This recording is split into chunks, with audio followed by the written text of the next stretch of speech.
Major League Baseball welcomes you to the following presentation of the Minnesota Twins.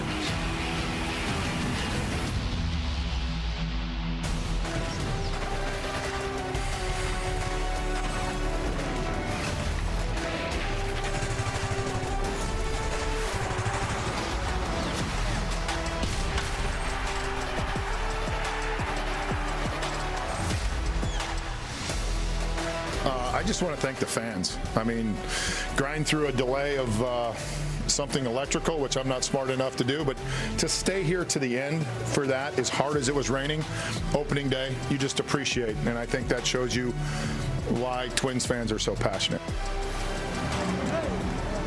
What began with a power outage turned into a power surge late last night, and the fans at Target Field certainly enjoy the home opener here in 2026. And the Twins beat the Rays 10-4, look to make it 2 straight in this series. And Minnesota Twins baseball is presented by Progressive.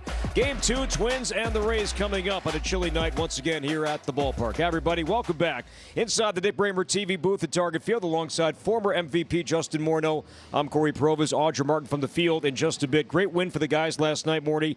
Down 3-0 early, rallied back. And yes, Tristan Gray came up with a key swing, the grand slam. But Josh Bell had a fantastic Target Field Twins debut. Yeah, he's been good since that first game of the year. He struck out 3 times. He was not very happy about it. He's been swinging a good bat. He's got off to a best start in about 4 years, as Audra said in the pregame show. And really, he's one of those guys you bring in, number 1, because he's a good baseball player, because he's a good hitter, and then number 2, because of the character. Talking to Kevin Franson, who spent time around him in Washington, one of the best teammates you could ever have in the clubhouse. So a guy you want to bring in, a character guy, but then also he's a switch hitter and he hits for power. He's a guy that can be a force in the middle of the lineup. This team over the last few years has been looking for a power right-handed bat.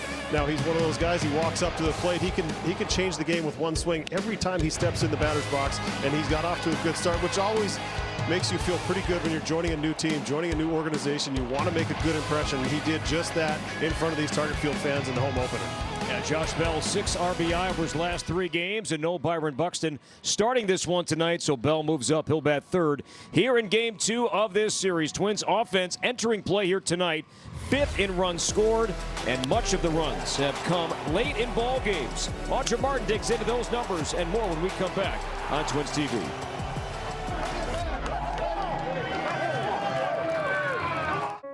Sure.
Minnesota Twins baseball is presented by Progressive Insurance. A grand slam for your budget. Visit Progressive.com.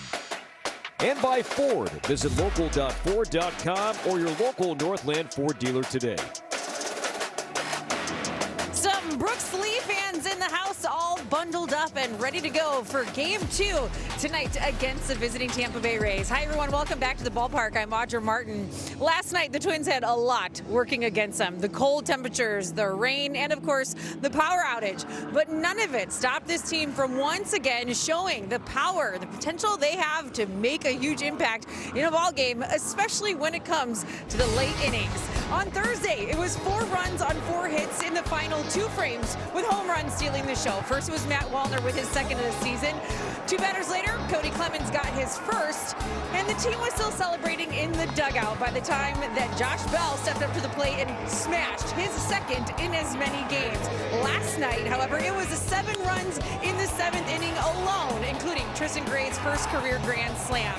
This team has now scored a league best 23 runs in the final 3 innings, and they will tell you it's all about the mindset. Yeah, I think there's a looseness and a relaxed nature that we're playing with right now. I think we're not trying to force anything. We're just going out there and playing ball, and it's easy to say when it's going right, but that's a hard feeling to hold on to. So finding that this early in the season is pretty good. We saw it in Kansas City. Rain's pouring down. We're down big. Able to fight back at the closer in the game. So saw it again last night. Obviously, the elements weren't in anybody's favor, but we were able to push through and get the W. Well, they'll look to get some early offense here tonight in support of Mick Abel out on the mound. It's Game 2 against the Rays coming your way next on Twins TV. Taxes.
Maybe you hate saving money. It's possible. People still like yacht rock.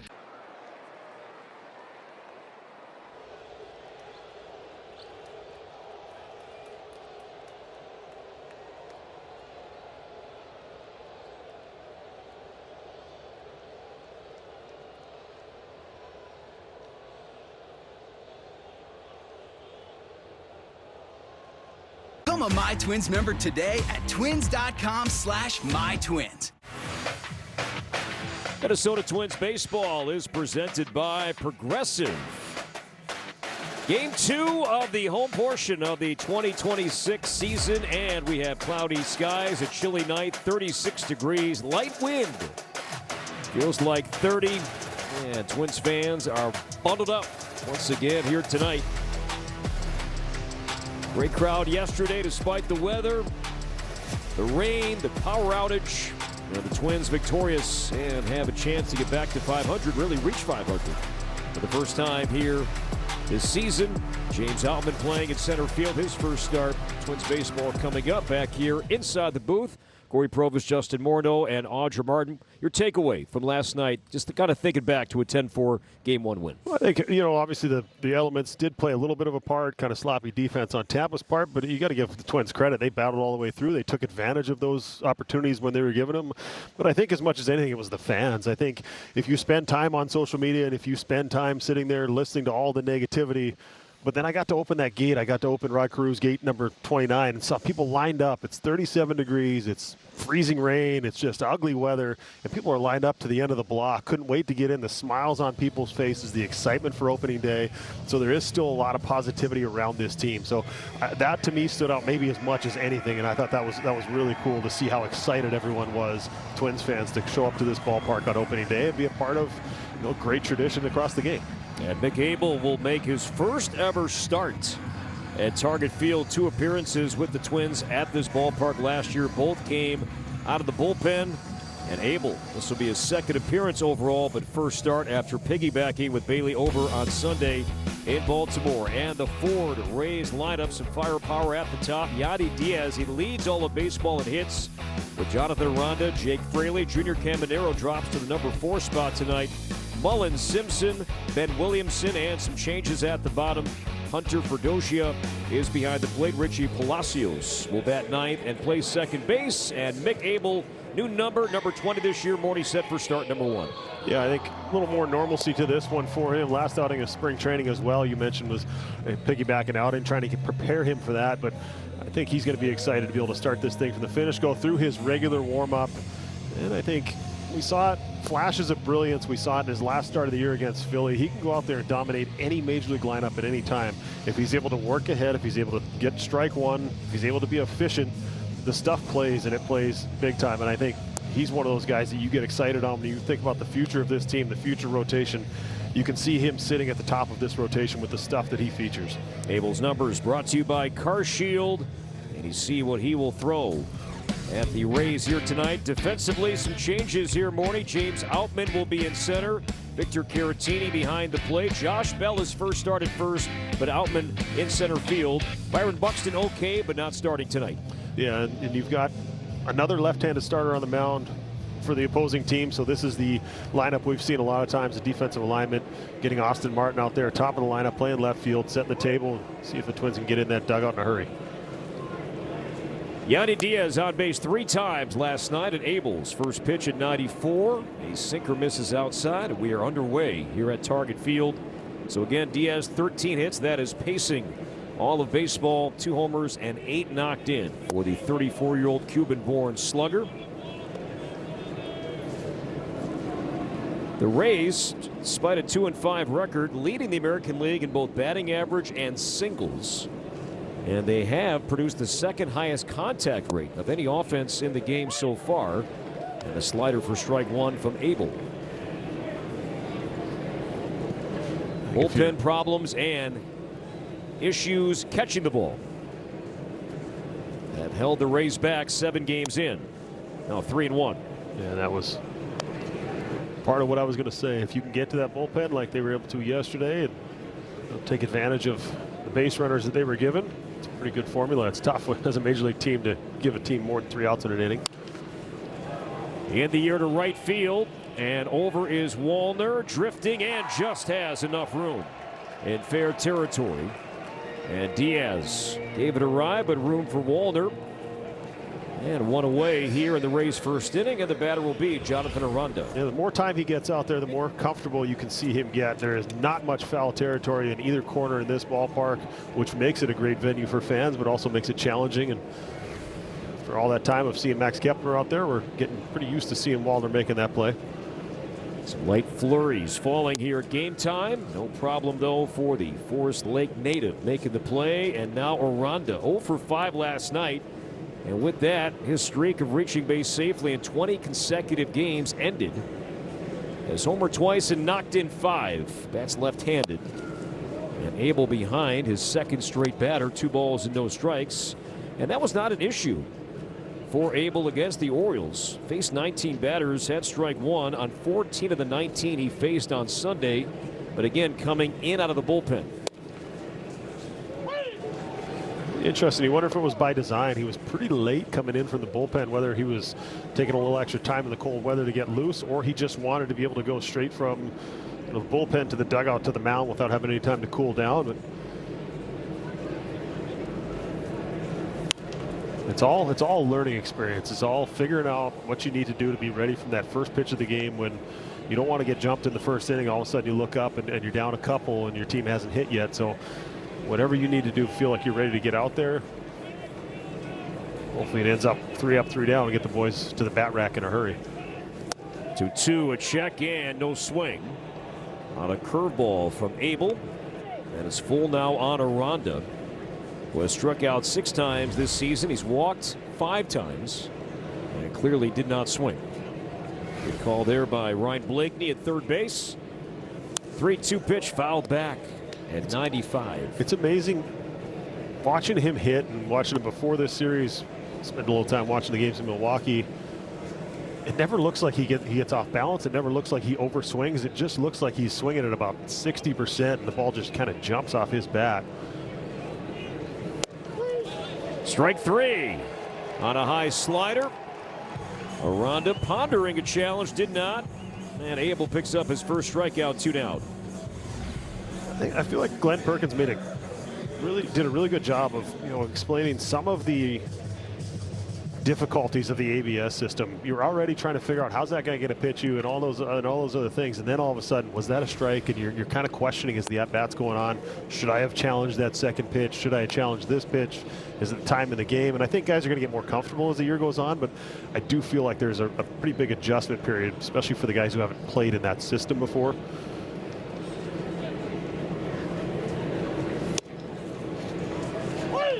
One and one. We're kind of talking about with the catchers too, right? Like, yeah, you're sitting there and you're figuring out how to navigate my guy through this inning, but also you're playing umpire back there at the same time. Jake Fraley is the batter, and Abel blew it by him at 95. It's 1-2. Abel beat out Zebby Matthews to win a spot on the roster here on opening day. Had an outstanding camp. Came to the Twins in last summer's trade with the Phillies for Joan Duran. The 1-2. It's fouled off at the plate. Eduardo Tait also in that same trade. Highly touted catching prospect who is teaming up with Dason Hill at High A Cedar Rapids to start 2026. Look out for that battery as you follow some Twins prospects here this season. Once again, the 1-2 is popped up. Josh Bell, his first start at first base, will not have a play. Fan made a good play on that one, though. Bring your glove, you never know. And look at that, just made a memory. And a hug there from a fan in a Polanco jersey, but that young fan all bundled up with the Twins hat. Look at that souvenir. And the hand warmer. Hand warmer in left hand, baseball right hand. Snowflakes falling on your hat. There you go. That's awesome. 6th pitch coming up, Abel and Fraley.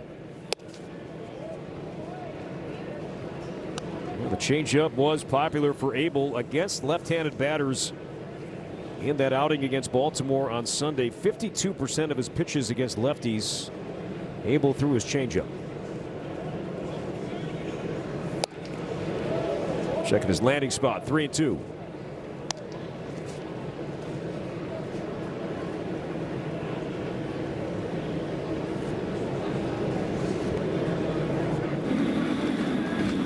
Caminero bats next if this inning continues. And ball 4.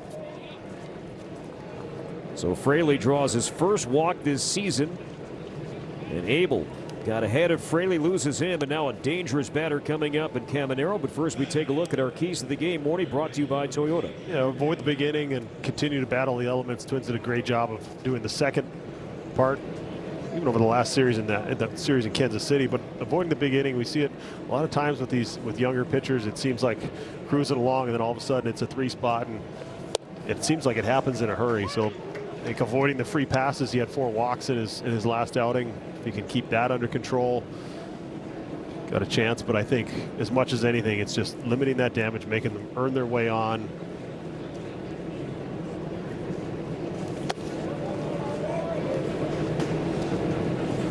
Junior Caminero 2 for 5 last night, did score a run. All-star last year, phenomenal player. Just 22 years old, Dominican born, 45 home runs a year ago with Tampa Bay.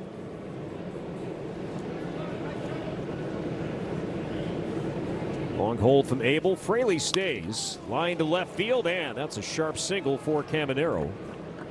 And down to second advances Fraley.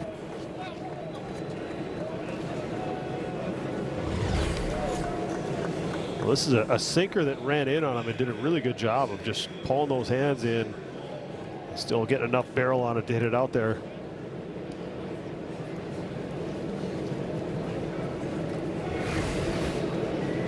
There's sometimes a theory from the pitchers, the colder it is, the more they want to pitch in, make hitters uncomfortable. No hitter wants to get jammed. And if you're able to establish the inside part, maybe it opens up the outside part later in the game for some soft contact. 2 down for Cedric Mullins. 0-1. Fastball from Abel. Mullins off to a slow start with his new team, the longtime Oriole, just 2 for 25. But both of his hits have produced runs. He's knocked in 3 runs on 2 hits so far this year. It was high. Victor Caratini catching here tonight. Caratini, by the way, ABS, he's challenged 5 pitches this season. He's been successful on 4. 1-2. And let's see, this was the key for Abel going back to Sunday. It wasn't so much, Morty, he didn't fall behind too much. He was ahead, but then got hurt with 2 strikes. Yeah, being able to finish the at-bat and finish it efficiently. The first 3 batters, 3 ball counts. Was 1-1 in the last one, but only in Minnesota do you cheer for the snow.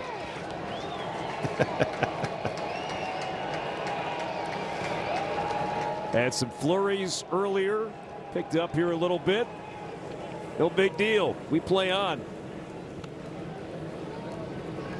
And if you're a pitcher, it's almost more important to work quickly in this weather and try and keep your fielders moving, try not to let their hands get frozen when they have to make a throw. 2 on, 2 out. Abel. 1-2 pitch is popped up. Playable. And Lewis staggering, makes the play. Had Fraley coming right behind him. And Lewis grabbed it, and the Rays lead 2. We're at the ballpark. Always nice to be here, and always good to see some Minnesota nice in the stands.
Derek Shelton and the Twins will bat for the first time here tonight, and the Twins offensively 36 runs entering play tonight, tied for the 5th most in baseball so far, 7 games in. Let's take a look at his lineup tonight. Austin Martin back in the leadoff spot against a lefty.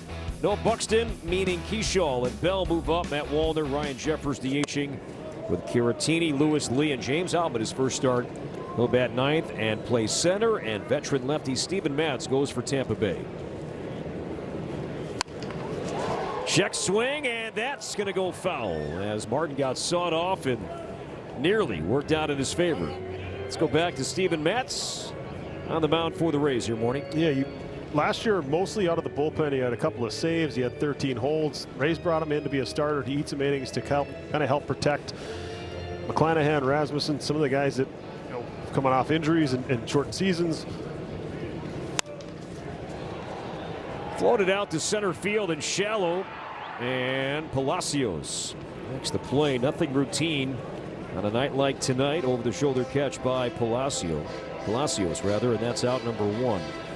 Now Tampa Bay, mentioned it earlier, 2-5 start, and defensively it's been a problem.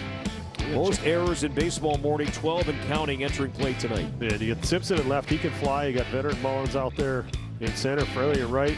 Caminero has struggled to start the season, would be probably an understatement, but as long as you continue to work, as long as your manager believes that you're putting in the work required to continue to improve, that's what they want to see, because you cannot take his bat out of the lineup. Right. And he's just too important to this team. A presence with, as you mentioned, when he was up in the first, the home runs, the offensive profile, just everything is a difference maker. I wonder, depending on how the game goes tonight, certain guys in this lineup, if they try to lay a bunt down just to see where Caminero is at with his throwing on a night like tonight. Not a bad idea just in general, with cold, hard to get a grip. It's been snowing, raining kind of off and on all day. Make the defense make plays. And Keyshaw strikes out on a changeup from Matt. So quickly 2 down on 7 pitches here in the Twins first. Yeah, if you had to describe Matt, it would almost be like your crafty lefty, but with a few more ticks of velocity. That fastball is going to be anywhere up to 95 miles an hour, but he's really learned how to pitch. When he first came up, he was more of a thrower and sometimes would lose the strike zone. The Rays brought him in to start, bringing that veteran presence.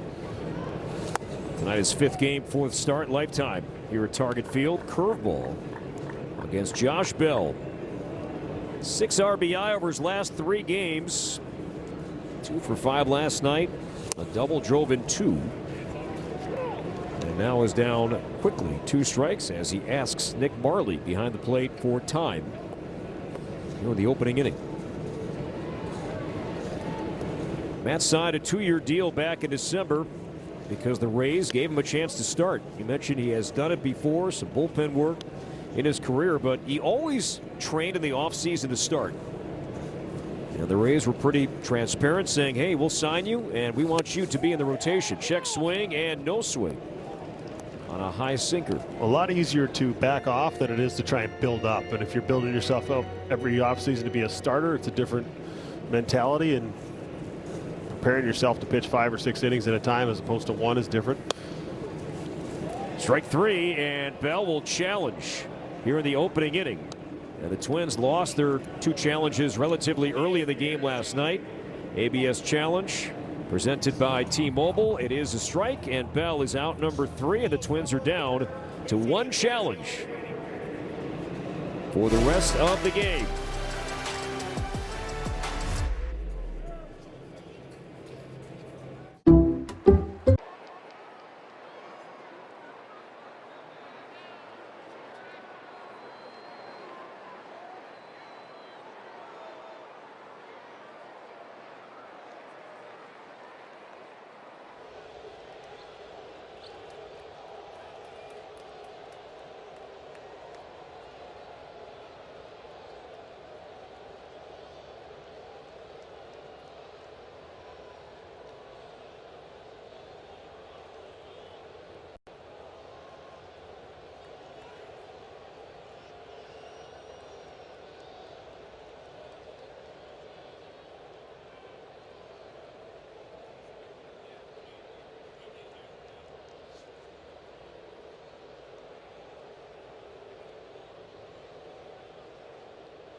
Tonight's injury update delivered by Postman Law is some encouraging news on Byron Buxton. Yes, he is out tonight because of the forearm contusion he suffered last night, but Buck knows it could have been a lot worse. I actually talked to him just before first pitch. He said he is still pretty sore, but in true Buck fashion, he smiled and said, "But I'm good."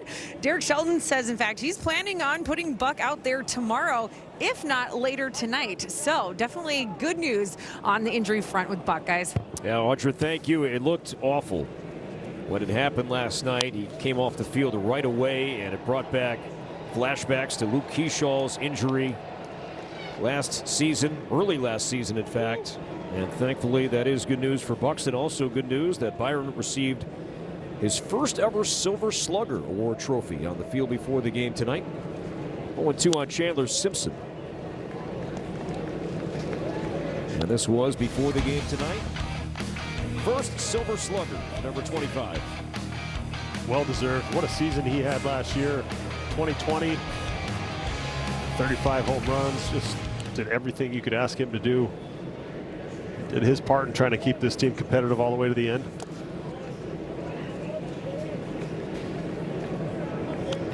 What a just incredibly talented player. Platinum glove, gold glove, Silver Slugger. Highest all-time stolen base rate successfully. Anyone with 100 stolen bases just. Cued to third. Royce has to be pure here with Simpson's speed, and Bell can't dig it out. And Simpson can fly. No helmet. He'll make second base easily. And the Rays put the leadoff man on here in the second. Well, Bell's first start of the year at first base and gets a real tough pick here. You always have to pay attention to the conditions. You never really know what that ball is going to do, but when that grass is wet, it tends to skip a little more and stay down. But this is the speed of the base runner putting pressure on the defense, and it's kind of that in-between ball. You're not sure if it's going to hit the grass or the dirt. It just didn't come up with it. It'll go as a single and an E5.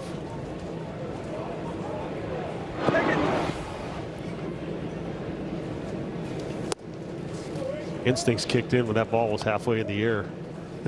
Seeing that ball heading towards the ground, right? So Simpson at second base, and now Ben Williamson. It's his second start at shortstop this season. He was at second base last night, the former Mariner. Way outside, nice save there from Caratini. And a 2-0 count. High pitch count early on, Morty, for Abel. 34 pitches, nobody out here in the second. Yeah, man. Deep counts to the first three hitters. Just battling. We've seen him look down at the mound a couple of times trying to get comfortable in his landing spot.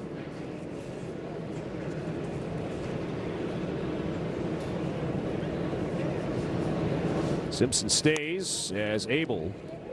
This is outside at 94. And now a 3-0 count on Williamson, who has not walked this season. So that was a close pitch. Twins have just one challenge left. Williamson 2 hits last night with an RBI. And that's a 4-pitch walk to Williamson, and the second walk issued by Abel already tonight. And let's go back to Chandler Simpson, the Atlanta native. He can fly. I'd love to see him and Buck in a foot race. I'm sure Buck would tell us that he's got him, but he'd get down that line. That left side plate closer to first base. But that's what you're aware of as a defender. You understand how fast he gets down that line, how he gets out of the box. He's not hunting power. He's more for contact to give himself a chance to put pressure on the defense like we saw. Hunter Fiducia, left-handed hitting catcher. See how the Rays play it. Is he going to bunt? Doesn't show, and a curveball drops in for a strike. This is kind of like the Toyota keys of not letting, terrible pun, but don't let the inning snowball on you. But avoid the big inning, and it's making pitches, executing now. It doesn't have to turn into a 3-run inning. Line to left center field, and Outman drifting over. He'll make the catch, and Simpson. Not a great base running. Lead off second base, and I think the Twins are fortunate that he did not read that better, because he easily could be at third base. The Twins catch a break there. Good play by Outman, one down. Yeah, I feel like if this ball falls, he's either going to be standing on third base or he's probably going to score with his speed. That's kind of the worst thing that could happen there. To hit a ball, you got an outfielder moving away from you, and he just read it a little too late. I think he read it off the bat that he thought maybe it was going to be down, but if you hit that ball in the air like that, you're hoping he's going to end up at third base. So one away, and now Richie Palacios 0 for 8 at the plate this season. Dropped by Caratini, but a strike anyway. Palacios pretty much a loss 2025, only 17 games. He missed so much time, a finger injury, then also an injured knee. Cost him most of 2025. 3 for 23 lifetime against the Twins. Parts of 5 seasons in the big leagues and hitting just shy of 240. And now it's 0-2.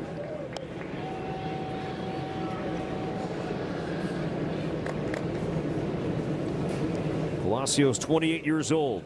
His first start in this series. Simpson at second base, Williamson at first. Runner stay. Just foul. It's a good job by Brooks right there, keeping Simpson close at second. Mick's doing a good job of paying attention to him out there, but Simpson's trying to time him. He's trying to figure out when he's throwing, if it's consistent around the same time on the pitch clock or after he comes set. So Brooks making sure that he's letting him know that he's right there in his back pocket. 42nd pitch coming up for Abel. And it hit him. And we could hear Richie Palacios all the way up here. That one doesn't feel good. On a curveball in the upper 70s. So again, Abel had 2 strikes on a Rays batter. Could not put him away, hit him. And the bases are loaded. Let's listen to Palacios. Oh, right in the kneecap. Yeah, that hurts. Oof. Off the knee. No, thank you. 78 or 88 or 98, that's going to hurt. This cold weather, that'll tighten up pretty quickly as the game goes along. So Pete Mackey, Twins pitching coach, out for a second inning mound visit as the Rays have loaded the bases for Yandy Diaz. Tough guy to strike out. Draws a ton of walks, high on base percentage, but also plenty of power. Was the American League batting champion in 2023. At 300 last year. To go with 25 home runs. And again, he leads all of baseball in hits. It'll be interesting to see where they pitch him. For a guy who loves to go to right center field, will use that part of the field. Do they try and crowd him in early to open it up away?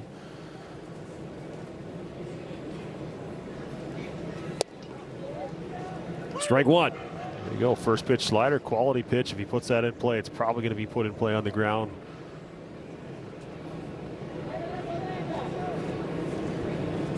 Bases loaded for the Rays. Just 1 out, no score. And that came inside and it hit him. But did he swing? He did not. And it's going to lead to a run. So 1-0 Rays as Simpson scores. Abel hits back-to-back batters. It's really close. It looked like. No. Looked a lot different in the replay than what it looked like. A very similar spot to where Buxton got hit.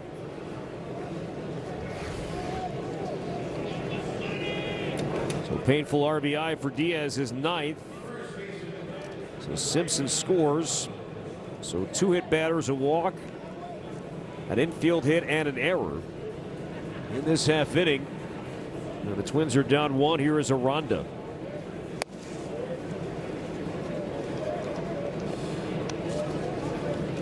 I wonder how much the weather is playing a factor on the grip, landing spot, him feeling comfortable out there.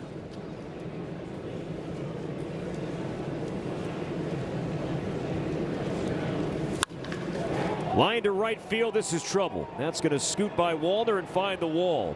1 run scores, 2 runs scored. Diaz stops at third base. 3-0 Tampa Bay.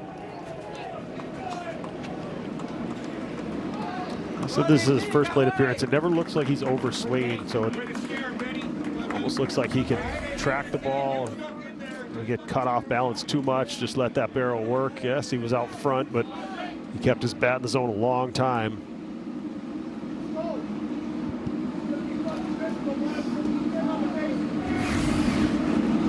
Second double this season for Aranda, and his first hit in this series. Infield in for Jake Fraley.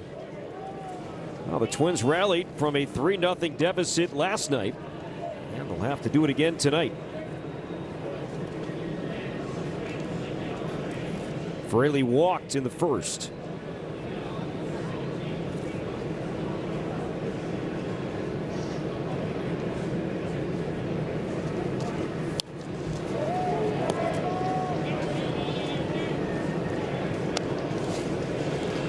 Now remember last night, Bailey Over started, went 4 innings. Twins used Orzi, Topa, Funderburg, Banda,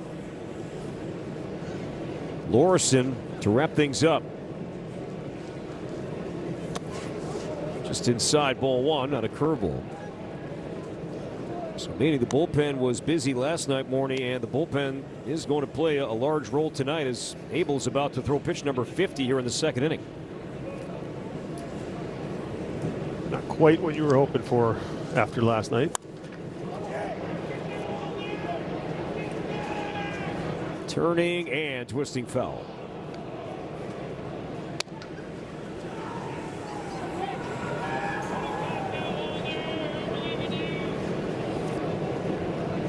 Twins defenders have been out there a long time. This is where it gets tough. Start to lose feeling in your fingers. You're trying to stay warm.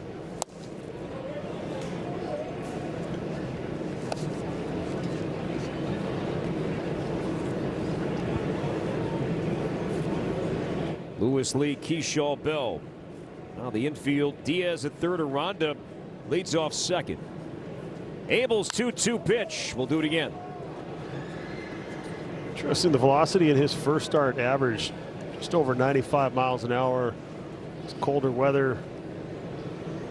Not quite as much zip on that fastball.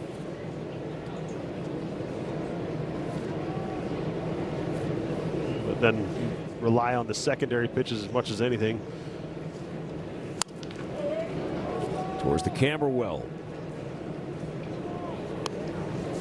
Interesting to hear from the pitchers if there's one pitch in particular that's more difficult to throw in the colder weather, whether it's okay to throw the fastball, but it's harder to get a grip on a curveball, a slider,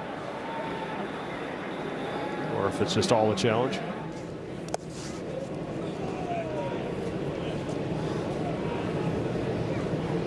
I've seen that curveball miss in that spot a few times already tonight. Fastball's been up to 96, sinker 94.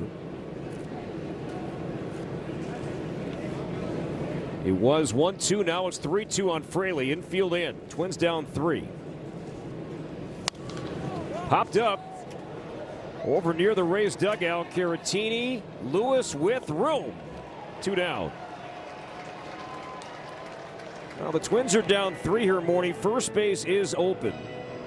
Caminero, great hitter.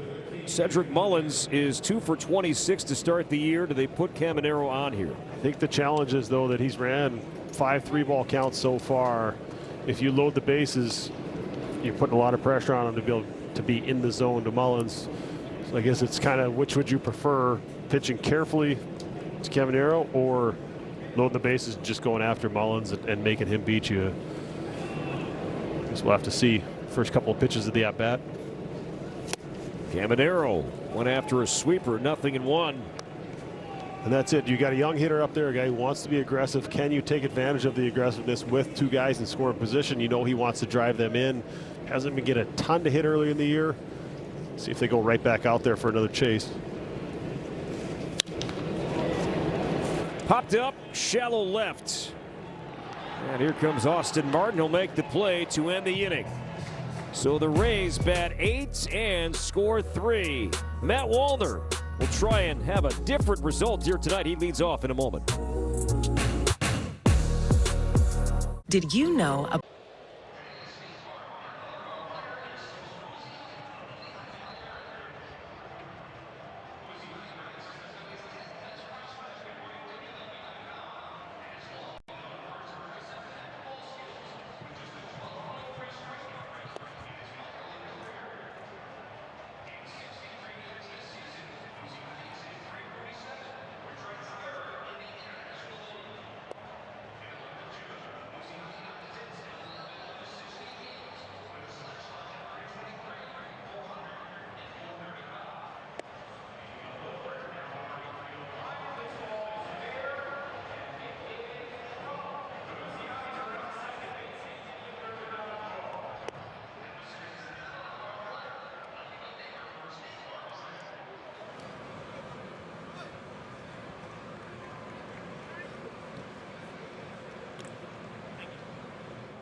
They stroll along the concourse here at Target Field on this Saturday night.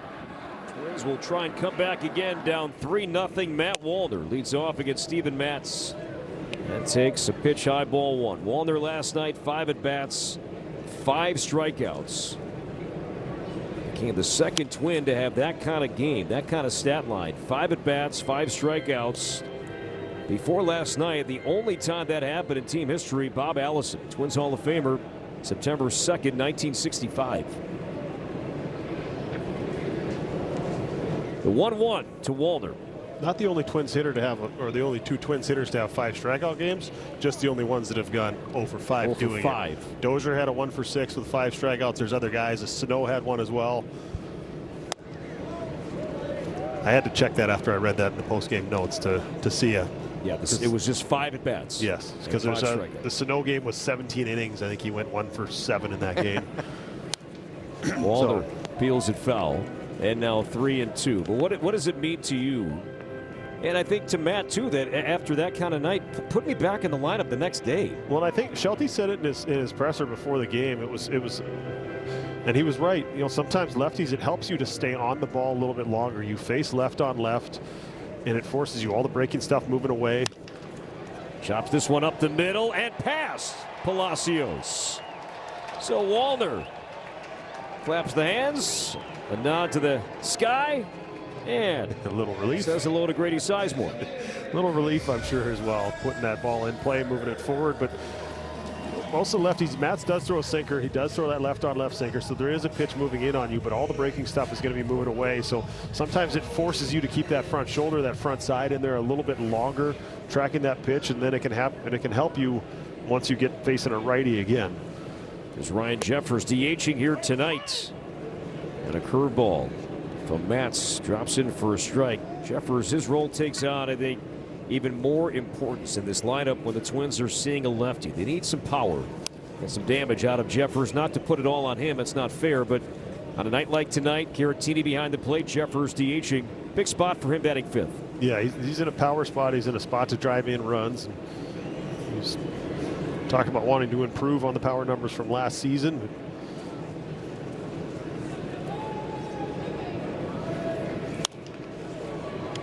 Slicing foul, and that one will land out of play.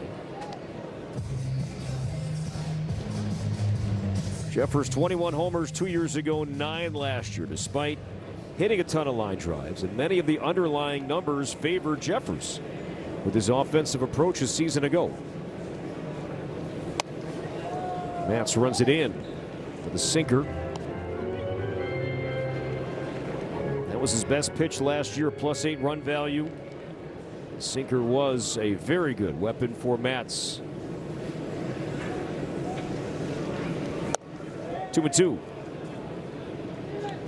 Well, you'd love to some more traffic out there. Let Mick sit down in the dugout for a while after 57 pitches and let the boys heat up a little bit on the bench. And an at-bat like this always helps. Also make the Tampa Bay defenders stand out there for a while, see if you can maybe take advantage of the weather and balls being put in play. Difficulty of playing defense in this. 2-2 pitch, and Jeffers hanging in there. 7-pitch at bat, still ongoing here with Matz after he had a quick 1-2-3 first inning.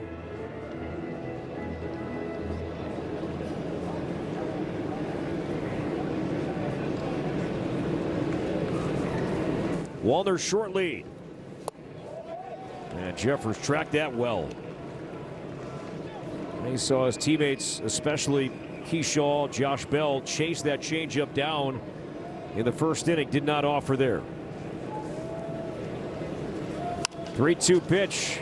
Popped up right side, and Aranda out of room.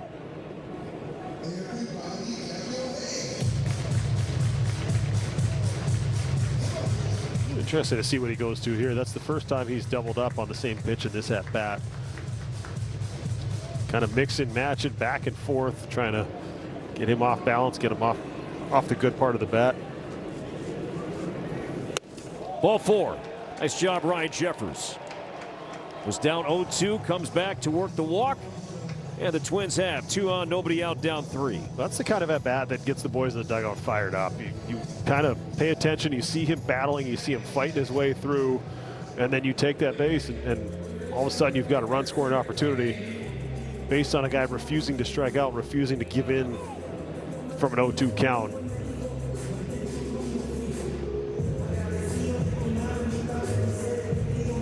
The Rays started their last inning, single walk. That led to a big inning. See if the Twins can do the same. Here's Victor Caratini, switch hitting catcher tonight, and Matz with a sinker for strike 1. Don't you get the sense with Matz that this is not so much about a strikeout here, but he has this ground ball mentality right now? Yeah, he's been around long enough to understand that if he can get 2 quick outs with 1 pitch, it'll go a long way to him pitching deep in this game. Flip the outside corner. Rays have 2 challenges remaining. Twins have 1. Now the 0-2 to Caratini. It's high. Caratini early on hitting just shy of 280. 1 strikeout, 2 walks. Wallner at second, Jeffers at first. Struck him out with a fastball. 3rd strikeout for Matz, and 1 away here in the Twins' second. Hey, the Minnesota Twins and United Healthcare are proud to launch the United Healthcare Community Champions Program. Each Saturday home game will honor individuals who inspire positive change across Twins territory. And tonight we are proud to welcome Matt DeBoer, principal of Annunciation Catholic School. You can nominate future champions at twins.com/community champions. Tragedy at Annunciation last summer, and we honor Matt. It's a beautiful display that is now visible inside the renovated Champions Club here at Target Field. Here's Royce, 2-0. See what he gives him here. Hitters count. Does he give in, or does he try and get him off the end of the bat? Came right at him.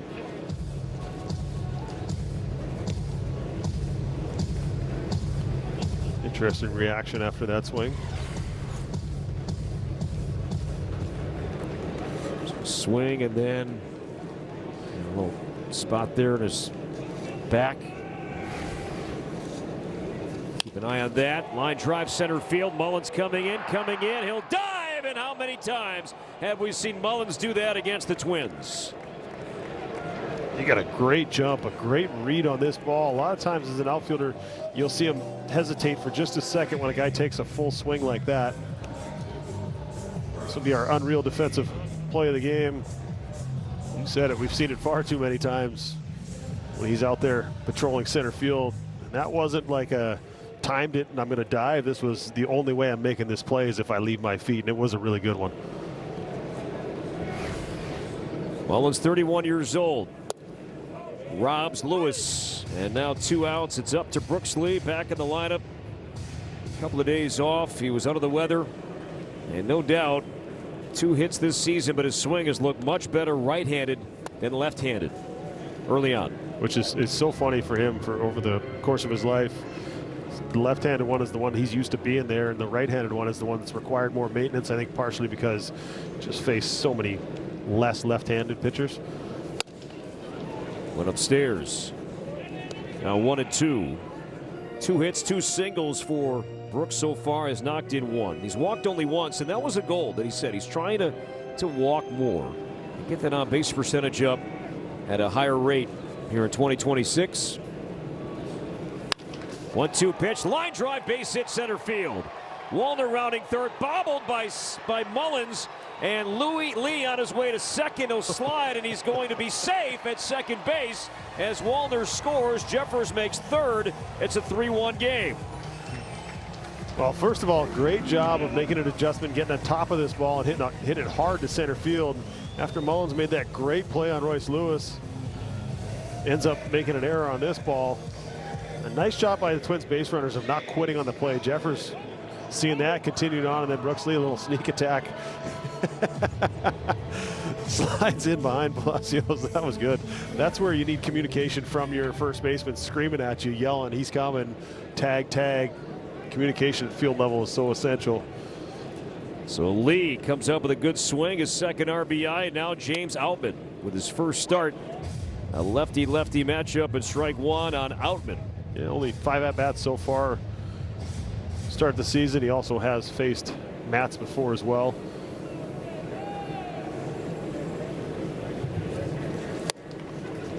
Oh, and 2. Credit Lee with an RBI single, advances on a Mullins error. So that's now 13 errors for the Rays, leading all of baseball.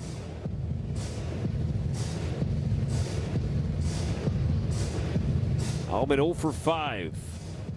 Early on this year, came in to pinch run for Byron Buxton. Immediately stole a base last night. And Mats, though, on 3 pitches, strikes him out to end the inning. But the Twins get 1, lead 2 at the end of 2. 3-1 Tampa Bay. In the U.S.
Twins get 1 back in the second on a Brooks Lee RBI single, and look at that move. Nice. Oh, yes, indeed. Both hands to the head. Walner and Lee combined for a run, and now let's see if Mick Abel, he needs a quick inning. Pitch count is high. Cedric Mullins leads off the Rays third, shows bunt, lays it down. Wow. A beauty. Perfect. Looked like he might have missed first. This is good. Good call by Royce here. Thought he saw that he maybe, his helmet popped off, overstepped first base, and Royce threw it over there. But if you're struggling with the bat, you got conditions like this. It didn't even have to be this good of a bunt, but this was absolutely perfect. Sets that angle, sets the bat at the top of the zone, makes sure he gets it down, and then takes off. And he could have jogged to first base on this one. Entering the series, the Rays led all of baseball in infield hits, and now Lewis comes in with Simpson at the plate. Mullins runs. The throw from Caratini is not in time. So Mullins, a bunt single, steals second. And the Rays trying to manufacture some more offense here with a 2-run lead in the third. Well, made a tremendous defensive play last inning, then followed it up with an error. I'm sure he's trying to maybe make up for that just a little bit, have an impact, and see if he can get that run back. Indeed safe. First stolen base for Mullins this year.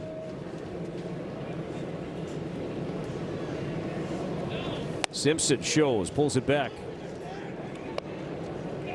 This is a really tough read for a third baseman. You have speed on second base. You have speed, a guy who can handle the bat. He can bunt. They just laid down a bunt on you, and Royce is in front of the cut at third base. Really hard to read the runner and the batter at the same time. Line into right field, and that'll bounce in front of Wallner. And Mullins will round third and stop as Wallner throws it back in, cut off by Bell. So back-to-back singles for some speed in this Rays lineup. Mullins and now Simpson, and Tampa Bay has runners at the corners with nobody out. Right down towards the end of the bat. And with respect for Wallner's arm out there and nobody out, they don't send him.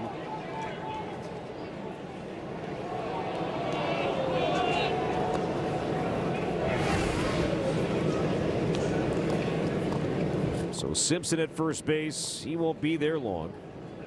Ben Williamson is the batter, walked and scored last inning. Strike one on a slider. This is something that you never used to see this early in the game. Nobody out. Twins playing the infield in.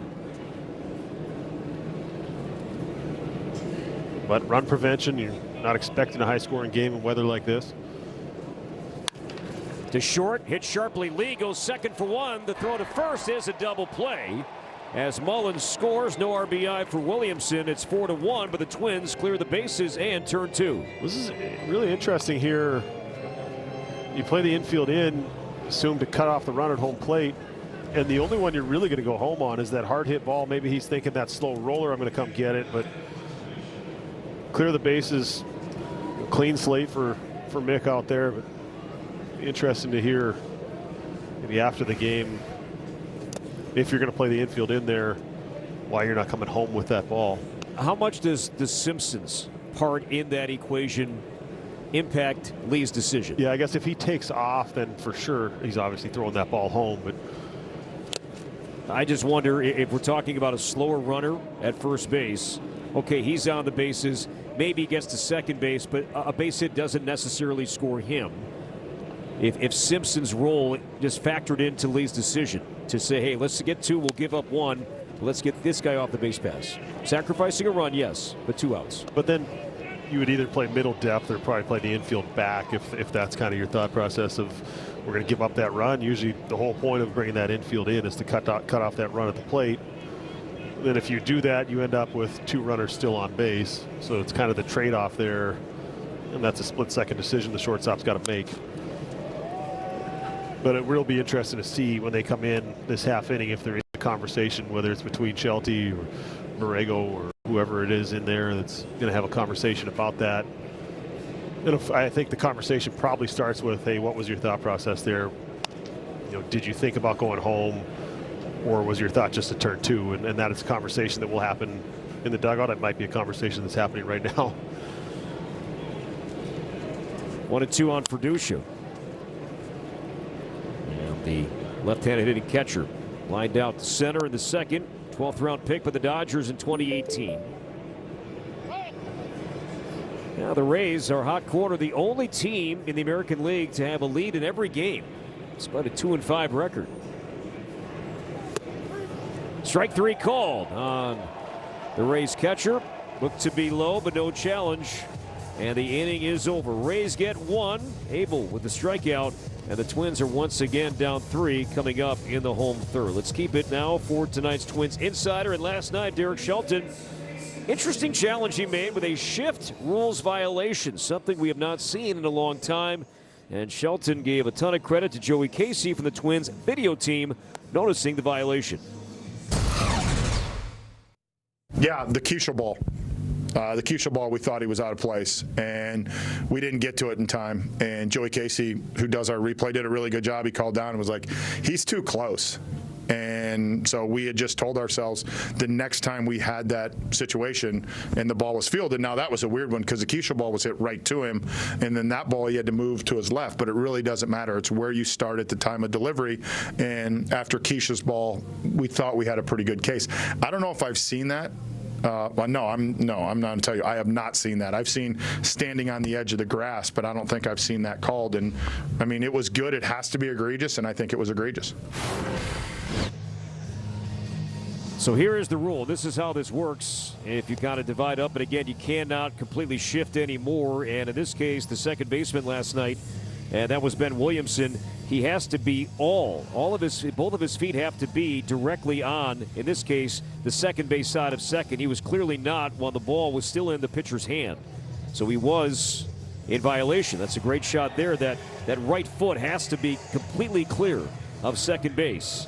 And it was not last night, and it was a great pickup by Joey Casey and the Twins video team downstairs. Yeah, and it turned out being a big play in the game, and I think it's not something you're always looking for. The first thing, obviously, you're looking for, okay, they played first. Was it close? We're going to challenge there. And there's not a whole ton of time to be able to call down and say, hey, I think we got something here. But it's something that if you keep an eye out for it, you saw it earlier in the game, and then you're able to come back to it later. That was a great call. Even Kevin Cash, he was asked about it post-game yesterday, and he said it was a great pickup by the Twins because, yeah, Williamson was wrong. He was in violation of the rule, and he credited the Twins for noticing that and challenging at the appropriate time.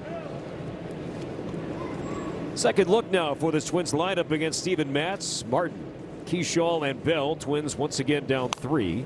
And this is cued fair up the first base line. It's going to be the catcher firing to first in time, and Fiducia makes the play on Martin.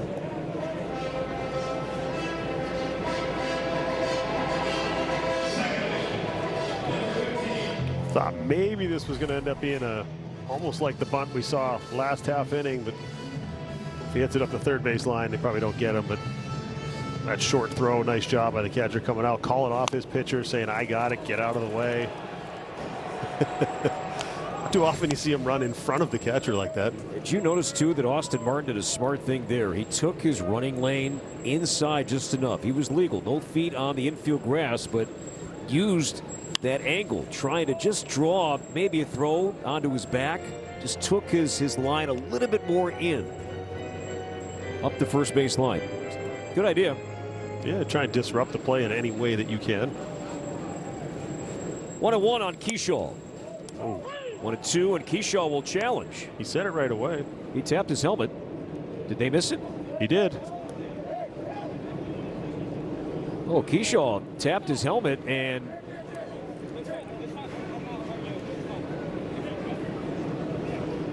Shelty is trying to get some clarification here. I think Marvin Hudson's going to come in and tell him that he did. Yeah, Marvin Hudson is the crew chief at first base. I mean, we saw Keyshaw tap his helmet. This did not look like adjusting his equipment. This looked like a challenge. See, he didn't turn, and when he did it, as he was making the call, Nick Marley was looking away from the batter. So I think he didn't see it, but this is a big one because it could be a lot of game left. We could just pick up Nick Marley saying, I wasn't looking at you. So here's the call, and it was a strike, and the Twins are out of challenges. Wow. So the Twins have now challenged a Major League high 30 times, and they're out of challenges here in the third inning.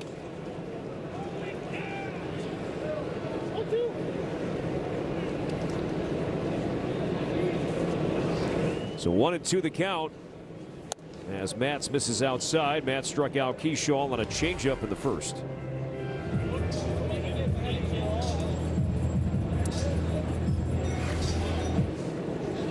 Look, inside, and it's a foul ball. Thankfully, the sound was off the knob of the bat, not his hand.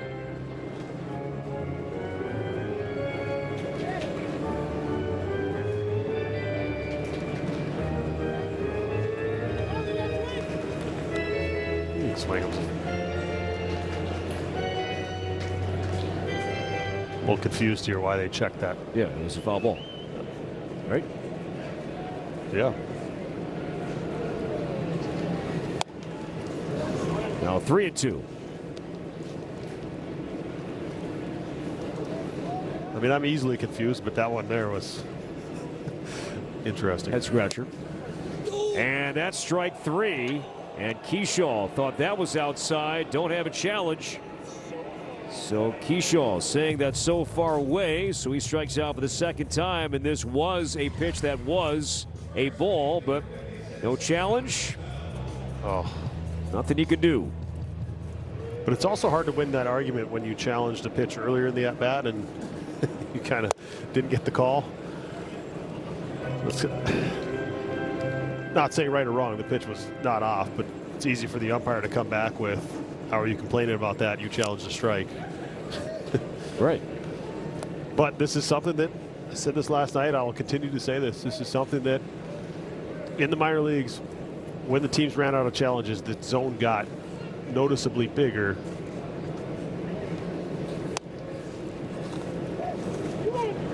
Hopefully that isn't the case, and obviously it's not intentional, it's just the way it goes. The reason the challenges are in there was that we've seen most of the pitches are very, very close to the zone.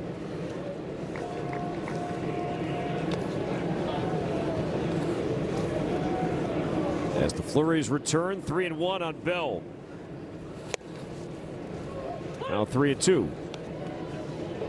Yeah, they expected to kind of be off and on like this all game long, but not enough to actually stop the game. As a hitter, that snow falling, is it distracting? Yeah, a little bit. You're kind of seeing rain's different than the snow, especially if it's snowing hard enough. Oh, we got a challenge coming from the catcher now. And this is the first challenge as a catcher from Hunter Fiducia this season. This marks his third start, Morty, but his 2 prior starts did not challenge a pitch and loses one here. Josh was pretty confident. He stayed at first base.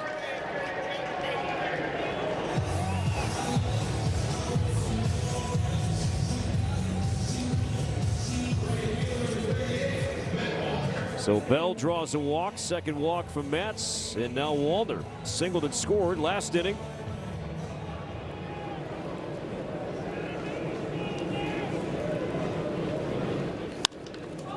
Cracked in the air to left field. Simpson navigating the flurries over and makes the play to end the inning. Twins get a walk, leave one, down 3 after 3.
All is presented by your local Toyota dealers and by Thrivence, where finances and generosity are the ultimate double play.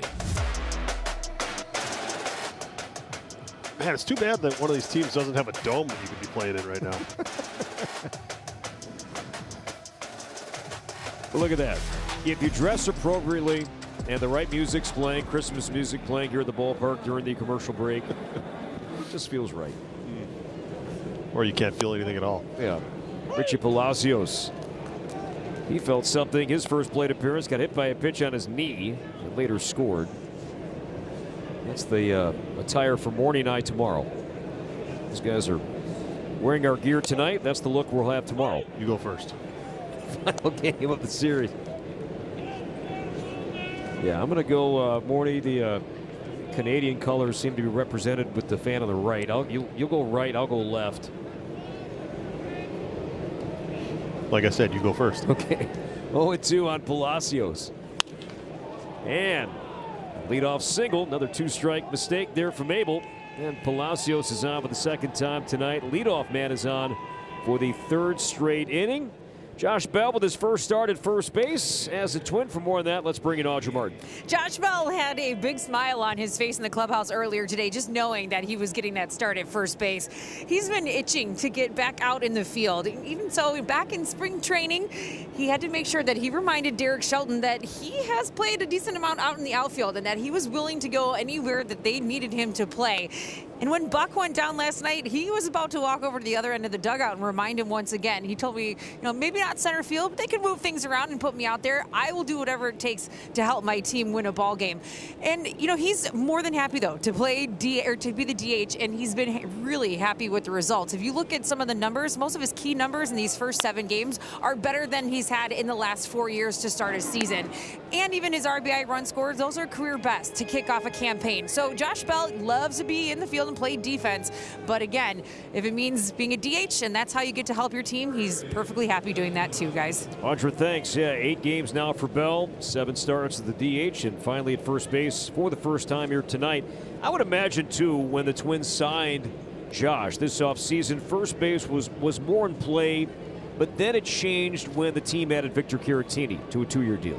Yeah, Shelty was asked about that. Was it always the plan for him to DH more than it was for him to play first? And he said, well, we signed Bell first and had that conversation after they signed Caratini. But Miguel Sano, the last Twin to start consecutive days at first base, 2021-2022. Gallo, Santana, France, and Caratini. Twins have had Gold Glove winning first baseman the last 2 years, with Santana and Ty France won the honor last year. But your knowledge of the Twins organization, but even the farm system, are you surprised that there has been, and maybe every organization has one position when there is a revolving door? I know last decade for a while it was shortstop for the Twins, going back to 2011, 2012, 2013. But first base caught you by surprise with how much that position has been changed? Well, and I think the Twins did take Sabato in the first round, and maybe we're hoping that he was going to end up being the everyday first baseman, a long-term solution there. Good pitch there. Curveball strikes out Aranda. Second time Abel has struck out the Rays first baseman. 2 down. Take another look at this pitch quick. Good breaking ball down below the zone. Get 2 strikes, you're working ahead. Feed off the hitter's aggressiveness. But I think it's a position that, the industry or the game feels like you can just kind of move somebody over there if they don't fit somewhere else.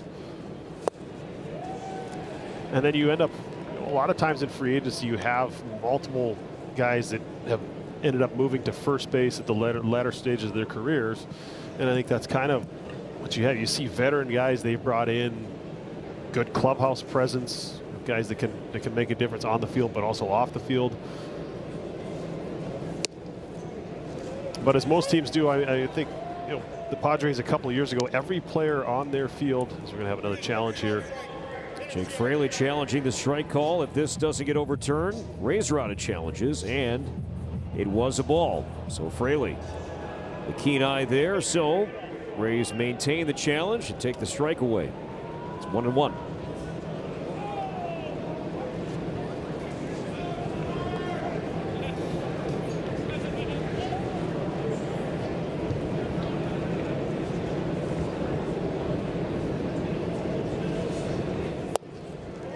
As I was saying, the Padres a couple of years ago, every player on their team was either signed or drafted as a shortstop. So it's now in today's game, especially where we're at now with the running, you're trying to have as many athletes in your system as you can. They start out at shortstop and then you move them to second or to third. And, first base is low on that priority of players you're bringing into your system.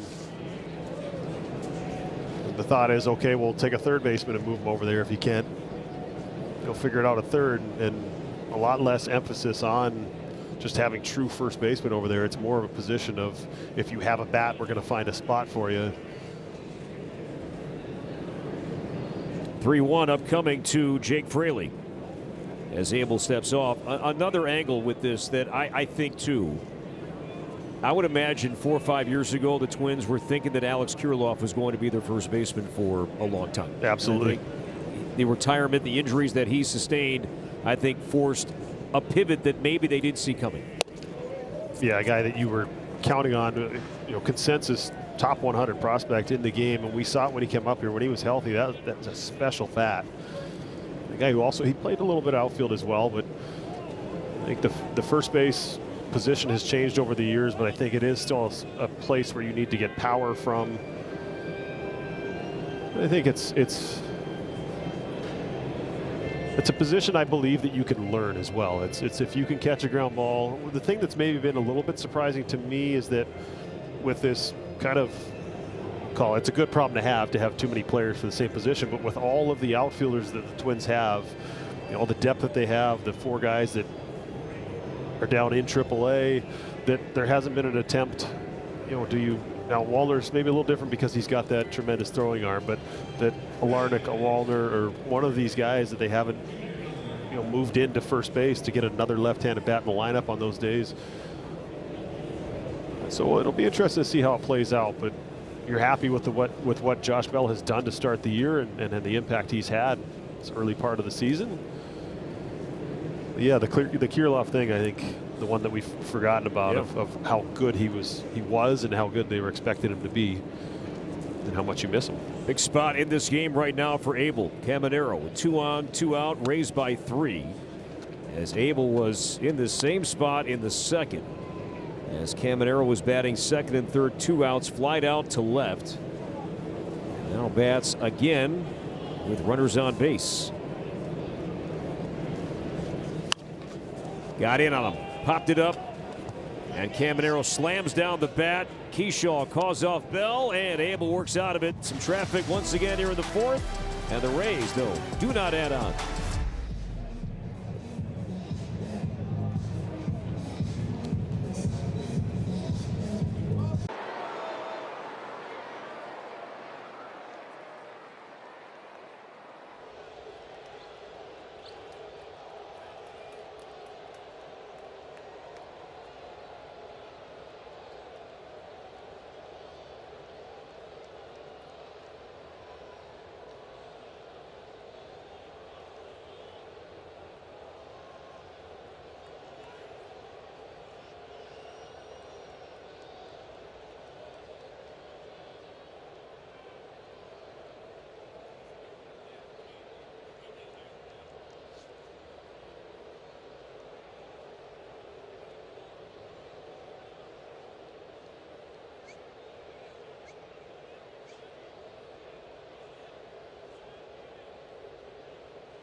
Park, bring your group together in style by booking a suite for a Twins game. Enjoy premium views and an exclusive space for your crew by making your next game a night to remember. Book your suite right now at twins.com/suites. Ryan Jeffers, a hefty cut. And the first offering from Steven Matz on pitch number 60. Jeffers walked, reached third base, but did not score in the second. 0-2.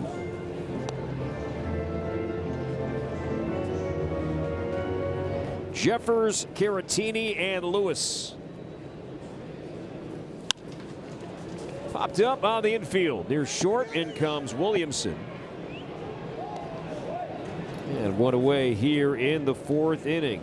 Well, it's been a story for Tampa Bay this season. Williamson and the Rays struggled again last night. Another 3-error game. Had a chance to turn 2.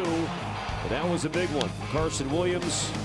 And then Caminero had trouble again last night, and it wasn't alone. And then today, Cedric Mullins with a rare fielding error. This is the bag at second, and behind the bag is Palacios, and he throws out Caratini, and there are quickly 2 down. I mean, Kevin Cash, he's been asked about it every day, and it happened again last night. He said we simply have to play better. And one of those errors was on that shift violation that we talked about earlier. So that does go down as an error, but yeah, it hasn't been the cleanest version of baseball. And you said the only team that's led in every game this season. And the bullpen has kind of had to wear it a little bit. When you make errors, the pitchers have to throw extra innings. Then you're asking guys in the bullpen to come in, and if you're a one-inning guy and all of a sudden he's got to go an inning and 2/3, and you're extending those guys a little bit. And I think all of those things have led to their record. Outs above average and defensive runs saved, either at or near the bottom. 2 down for Lewis as Matt spins a breaking ball inside for ball 1. Royce lined out to center. Speaking of defense, Mullins made a great play, robbing Royce of a single in the second with a diving catch.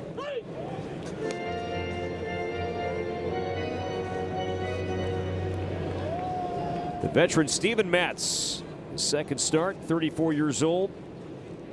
Drafted by the Mets in the second round with the Cardinals and Red Sox last year.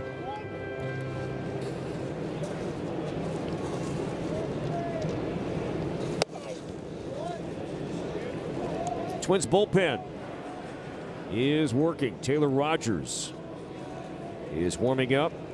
Back-to-back lefties due up for the Rays in the 5th. Good pass there from Royce, 3-2. And our former colleague standing out there keeping him company on that bullpen. Troy Hawkins, there he Quitter. is. There he is. And Lewis strikes out, and Matz works a 1-2-3, 4th inning out of the 5th here at Target Field.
Here all season long. Every Friday and Saturday home game. Enjoy $2 Budweiser Bud Light or Summit Twins Pills Beer prior to first pitch. Get your tickets now and toast the Twins at twins.com/tickets.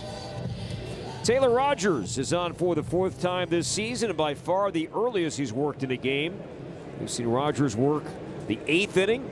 His first 3 appearances, takes over here morning in the 5th. Yeah, and he's added that cutter this year. That's a new pitch, just trying to adjust to the game as he gets older. It's the only way to put it. Trying to make those right-handed hitters a little more uncomfortable, being able to get something in on them. He's always been good against lefties.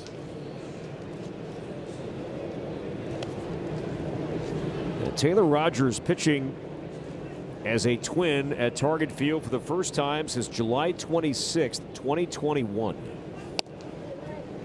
Sure, it's a great feeling to be back on that mound in this ballpark, a place where you had so much success pitching at the end of ball games.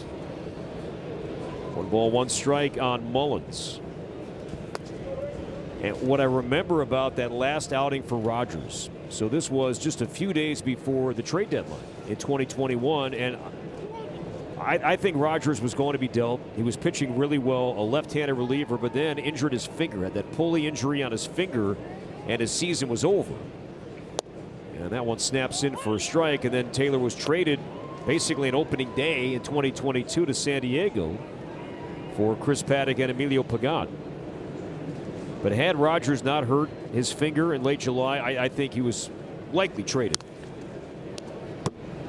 Yeah, especially the fact that the next year they traded him. It's kind of, it's those years where, especially good left-handed relievers, and he was one of the best in the game at that time. There's a demand for him. 2-2 on Mullins. 1 for 2 tonight, and that misses down and away. Rogers is thrilled to be back here in Twins territory, closing in on 10 years of big league service.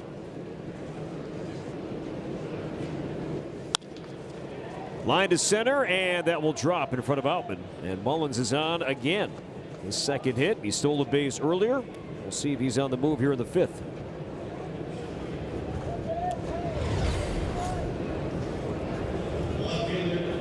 Good at bat.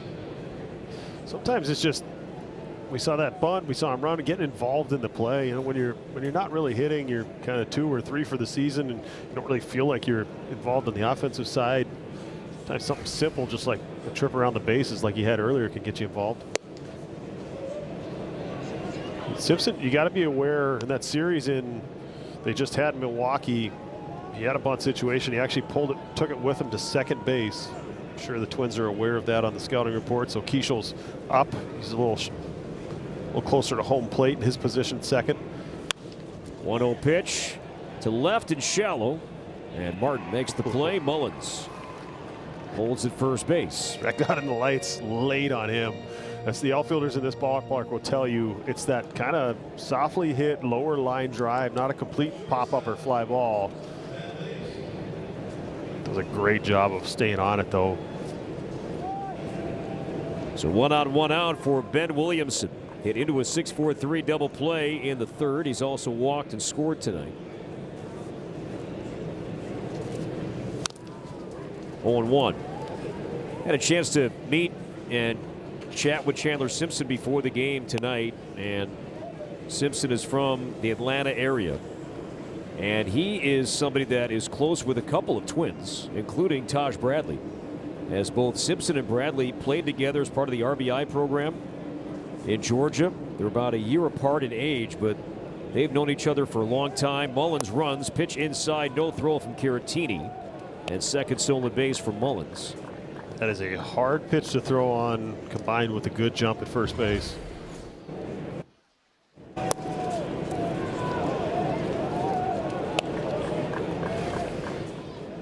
Sorry, go ahead. No, it's all right. As Mullins is now in scoring position. 1-1 the count on Williamson. As Rogers looks to second and delivers just inside.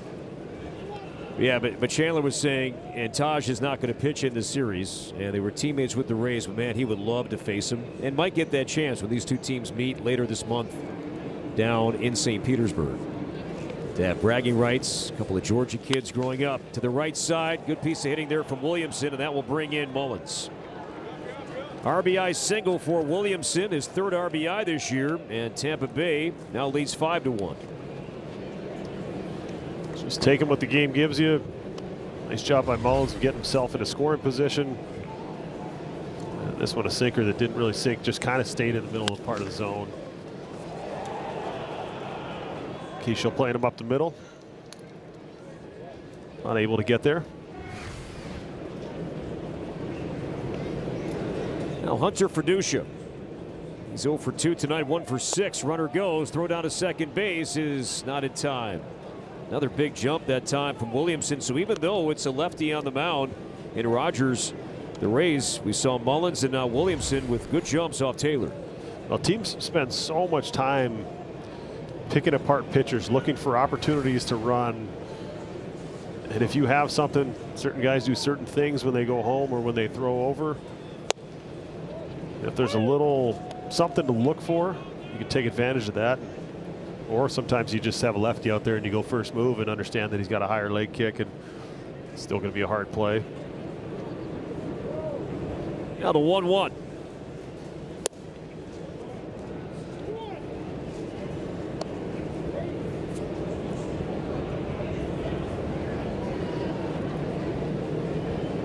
Rays have 5 runs and 8 hits.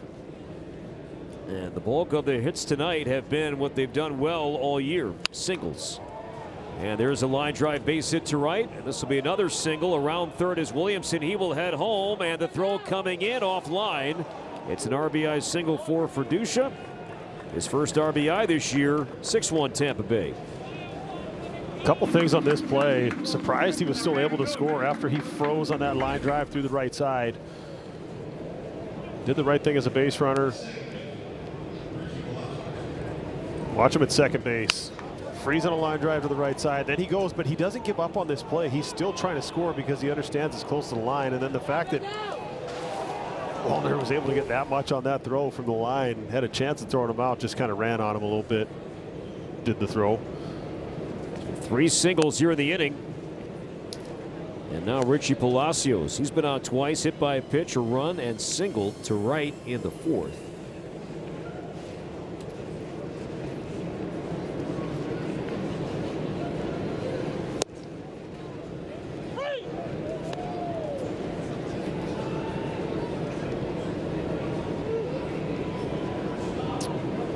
Now an equipment adjustment will be needed for Palacios.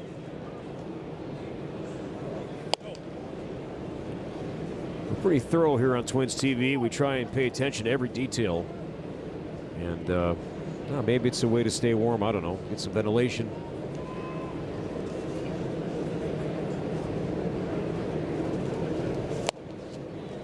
Two and two. I'm going to let you handle the analysis on that one. Yeah.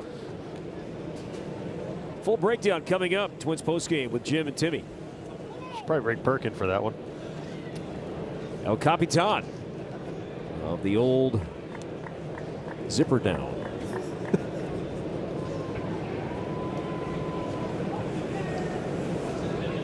Twins down 5. And the 2-2 from Rogers. Chopped to third. It's Lewis. There goes second, and Lee's return not in time, pulling Bell off the bag. Twins get the lead man at second, but 2 down, and the lineup turns over now for Yandy Diaz. Good job of recognizing what's in front of you. Comes to get this ball, make sure you get that lead guy, keep him out of scoring position. Tough angle on that throw, but did make a really good throw. Really close at second base. See if Brooks was on there. Time has passed. They're not going to challenge.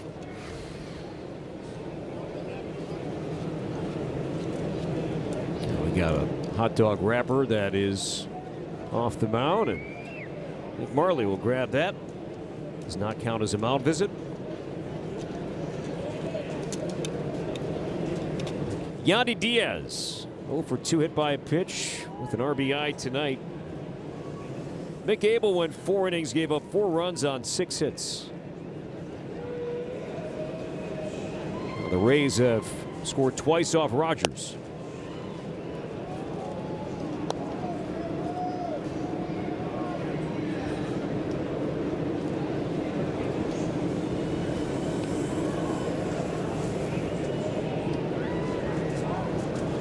And Bell will glove it, sling it to second, and Keyshaw applies the tag.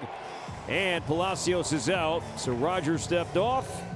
And credit Josh Bell dropping that arm slot, and a good feed to Keyshaw to tag out Palacios. Final out at second base, but the Rays had a couple of runs. Twins down 5 coming up in the home 5th.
the distance. He's going towards the left-handed pitcher to cut off that ball, also to create an angle for him to be able to throw where he's not looking at that runner's back, and then made a great feed.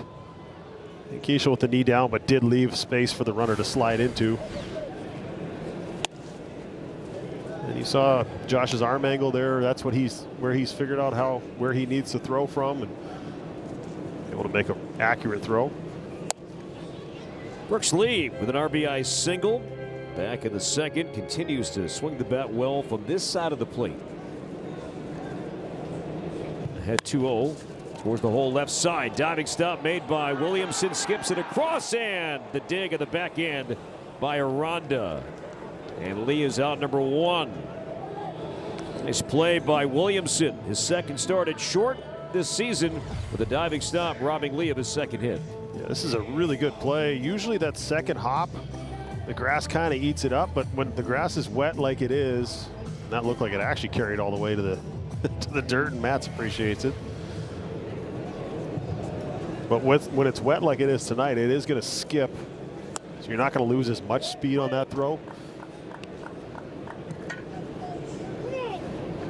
James Outman, his second at bat. Outman struck out in the second. And for more on James, let's bring back an Audra. After the game last night, Derek Shelton was very quick to single out James Outman, saying he was one of the main reasons they won the game. You know, Buck gets hurt. James comes in, steals on the first pitch, and it really lifted the team and sparked that rally we saw in the 7th. Well, I asked Outman about that steal, and he said, first of all, he got some good information from Grady Sizemore, but then he was also thinking, you know what, it's freezing cold. I'm coming in right off the bench. Me stealing on the first pitch is probably not on their radar, and I should probably use that to my advantage. Work like a charm, guys, and he continued to get more high praise from Derek Shelton today, who said, you know, James Outman, every time we ask him to do something, he steps up, he's a pro, he's prepared, and it stood out since day one. You know, Audrey's in a tough spot because, you know, he was in that role in camp where he was getting playing time. If not starting, then he was coming in, you know, 5th, 6th inning where he was getting reps somehow, some way every day, but then more to the season starts and not the same routine. Yeah, it's a huge adjustment. You're trying to figure out how to keep your timing. You know, how do I stay ready? And it's your job as a professional to do that, but it doesn't mean it's easy.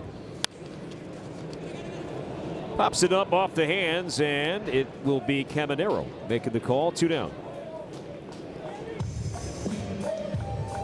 So, Corey, you are a broadcaster extraordinaire. You're really good at what you do. How would you describe Blaze? I feel like I'm walking into a place that I've known these people my whole life. Well, I think to follow up on that as well, Shelty said he made sure that he called Outman into his office to tell him how much he appreciated it. I think the open line of communication is important, but you know, what was seemingly a simple play, to hear that from your manager, especially in the role that he's in right now, to know that it was appreciated, how he was prepared and how he's gone about his business, but also being ready in that spot where I said it when it happened last night. There's no way that you're expecting when Byron Buxton's up there that you're going to be the one pinch running for him. You know, with his speed and everything, the way he can change the game, you're not really, you know, thinking that, all right, here's my spot. You're trying to stay loose and you're trying to play along with the game to see when you might go in, but there's no way to know that. Martin sends it to right, but room for Fraley. And he'll make the play, and Matt's back-to-back 1, 2, 3 innings.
Off the Rays, 6th inning. Twins are down 5. StatCast 3D is powered by Google Cloud. You mentioned Diaz so good at putting the ball in play, Morty, especially going back to last year the other way. Doing so not just singles, but also power. It also makes you so hard to pitch to because, all right, if you throw a breaking ball, you know he's going to be on it because his approach is through the middle of the field, through right center.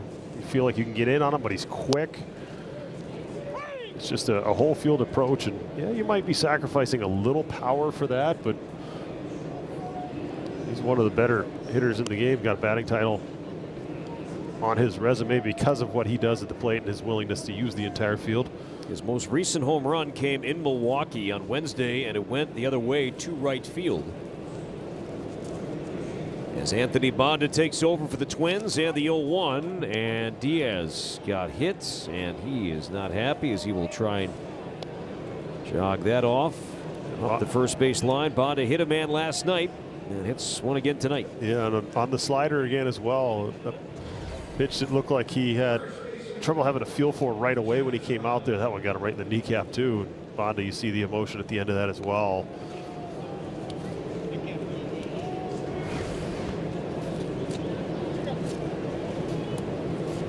Diaz has been hit twice tonight. And here is Aranda. A 2-run double in the second. He's also struck out twice.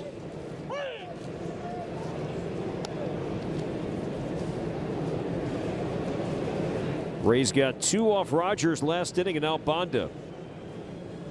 3 1/3 innings thrown so far this year.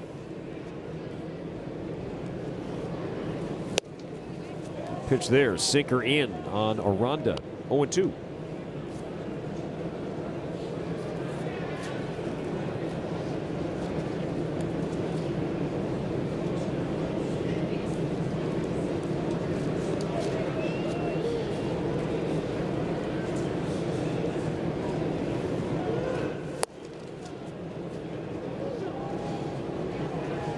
This series wraps up with a day game here tomorrow at 1:10. We'll start here on Twins TV at 12:30. It'll be Simeon Richardson and righty Nick Martinez to wrap up the series. And the Tigers will be here for 4 starting on Monday night. Aranda strikes out for the 3rd time. So 1 away here in the 6th inning.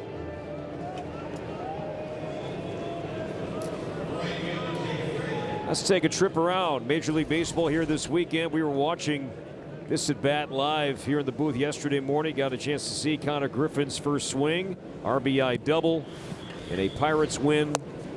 Juan Soto injured his calf, but man, it was a treat watching Griffin up here yesterday delivered his first at bat.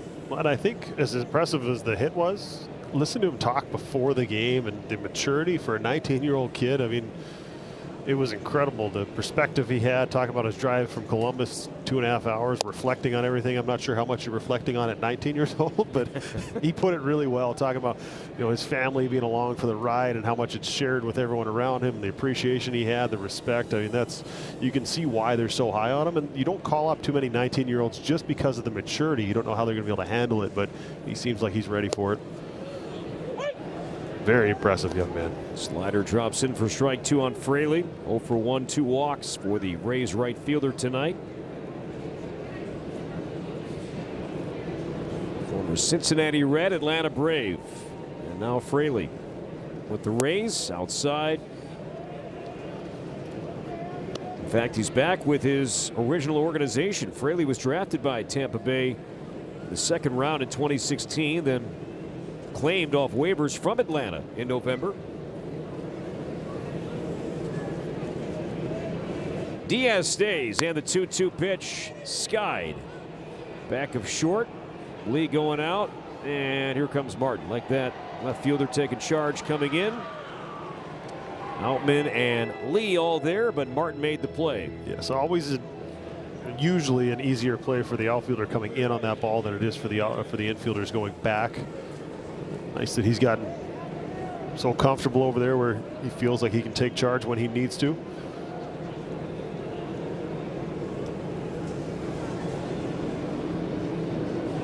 So 2 down for Junior Caminero. He's 1 for 3. He's been swinging early in his at-bats and does it again. And that will find the fans off the first base side. I mentioned the Tigers are here for 4 starting on Monday. The Twins will not see Justin Verlander. He was put on the injured list today with a bad hip. They will see Tarek Skubal and Framber Valdez as well. He is lined up to pitch in the upcoming series as well. Just a couple more lefty starters. Yeah. Twins came in hitting 183 off left-handed starting pitching here this season, 5th lowest in all of baseball, and more lefties are coming up for Royce and the guys, Josh, when the Tigers come to town for 4.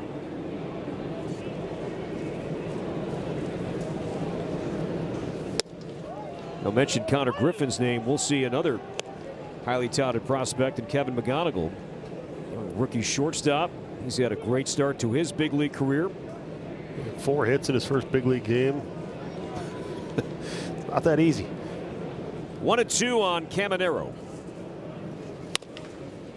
To the right side of Keyshaw. Throws him out, and Banda works around the hit batter and retires the next 3. Twins down 5. It'll be Luke Keyshaw looking to spark a rally with the Twins bat in a moment.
Six-1, Rays have the lead, and Steven Matz has pitched really well here tonight, Morning. Yeah, he's pitched like a veteran who knows how to pitch with the lead, and he's used his sinker really effectively. He's finished a lot of at-bats with that pitch. He's mixed. He's used his changeup as well. But understanding when you have the lead on a cold day, just keep attacking that zone, keep your defenders ready. Of course, then you start off the next inning with ball 1. Luke Keyshaw has struck out twice here tonight against Matz. Popped up back of first, and Aranda into foul territory. And 1 away here in the Twins' 6th inning. You know, Matz tonight, he has been able to induce plenty of swing and miss. Strikeouts are piling up, but he's just been able to maintain a low walk rate. He's walked 2 tonight, and look at these numbers going back to last year. Tyler Rogers, John Curtis, former Twin there. Steven Matz and Brian King keeping that walk rate down. Strike on Bell, who has walked tonight and a strikeout. It's amazing how 2024 almost double the walk rate that he had in 25. So obviously a conscious effort. And I think you get to a point as a pitcher where you just go, my stuff is good enough. If I work ahead, hitters will eventually get themselves out. And once you realize that, it's a game changer. And you're just constantly, as a hitter, when you know a guy's working ahead, then you can get outs early in at bats. You know he's going to be around the zone. You make quality pitches, and it just kind of feeds itself where strike one, strike one, strike one, and the hitters get tired of it, and then they go up there and pop out on a pitch that's borderline or something early in at bats, and it's part of what's allowed him to pitch deeper into this game. Closing in on 90 pitches, and really, Morty, he's been very efficient outside of the second inning. He hasn't had to labor too much tonight. Yeah, 31 pitches in the second, but all the other ones really in good shape. Hit a 1-2-3 first, a 1-2-3 fourth, a 1-2-3 fifth. Retired Keyshaw, and now facing Bell 3-2. A swing and a fly ball pulled to left, hooking foul. Rays give chase, and near the tarp, Caminero, no catch. Saying, yeah, sure I did. Yeah, I caught it. Having a laugh with Ryan Blakeney there, stretching over the tarp. That's great. Umpire comes in, no catch, no catch. Caminero's like, sure I did. See?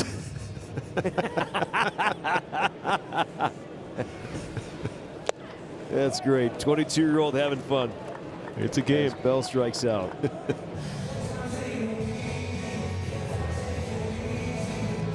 7 strikeouts for Matz. His career high is 11. That happened back in 2018 against the Giants. Matt Wallner has one of the 2 Twins hits tonight.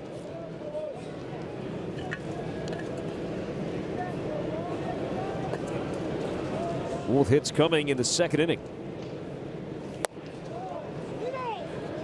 That was the inning where you had the opportunity to answer. Rays put up 3 in the second. Twins had some traffic, just couldn't come through with that big hit.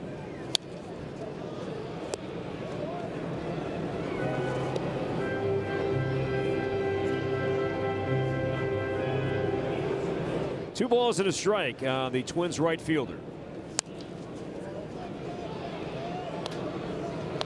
Well, after his night last night, you were wondering if he was going to be have any type of different approach at the plate tonight, but Wallner's had some good swings. You mentioned that hit, but that also was a pretty good swing right there on that last pitch. Looks like Zach Kent will come in next for the Twins. 3-2. Rays have action in their bullpen as well. Right-hander up. And strike 3 on Wallner. And Steven Matz has retired 10 straight Twins batters. And the Rays maintain a 6-1 lead.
Minnesota Twins baseball is presented by Delta. From Twins territory to the world, Delta, official airline of the Minnesota Twins.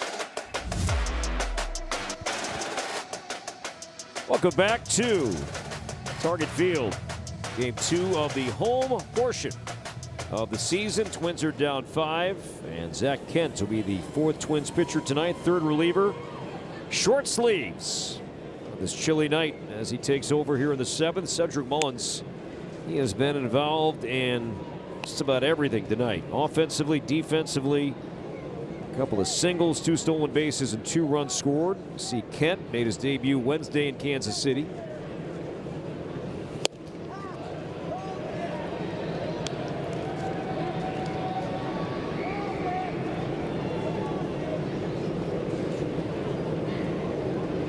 th Major League appearance for Kent. See the arsenal that he features.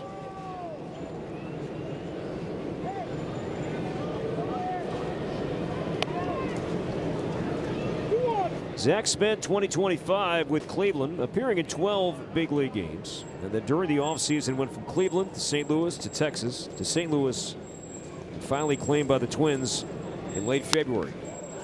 Mullins sends it high to right center, but in the ballpark for Walder. And 1 away here in the Tampa Bay 7th as Mullins is retired. Don't miss a pitch this season right here with Twins TV. Stream all games throughout Twins territory without blackouts, live or on demand for the entire 2026 regular season. Subscribe right now at twins.tv.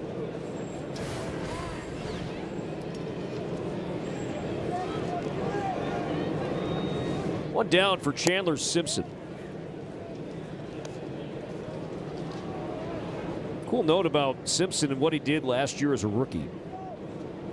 He became the first Major League rookie with more stolen bases than strikeouts, since Ichiro did so back in 2001. A year ago, Simpson, in his rookie season with the Rays, 44 stolen bases, 43 strikeouts. That's incredible and good company. Right? Ichiro, during that remarkable 2001 rookie season, 56 stolen bases and 53 strikeouts. And I think over 600 plate appearances, if I'm right.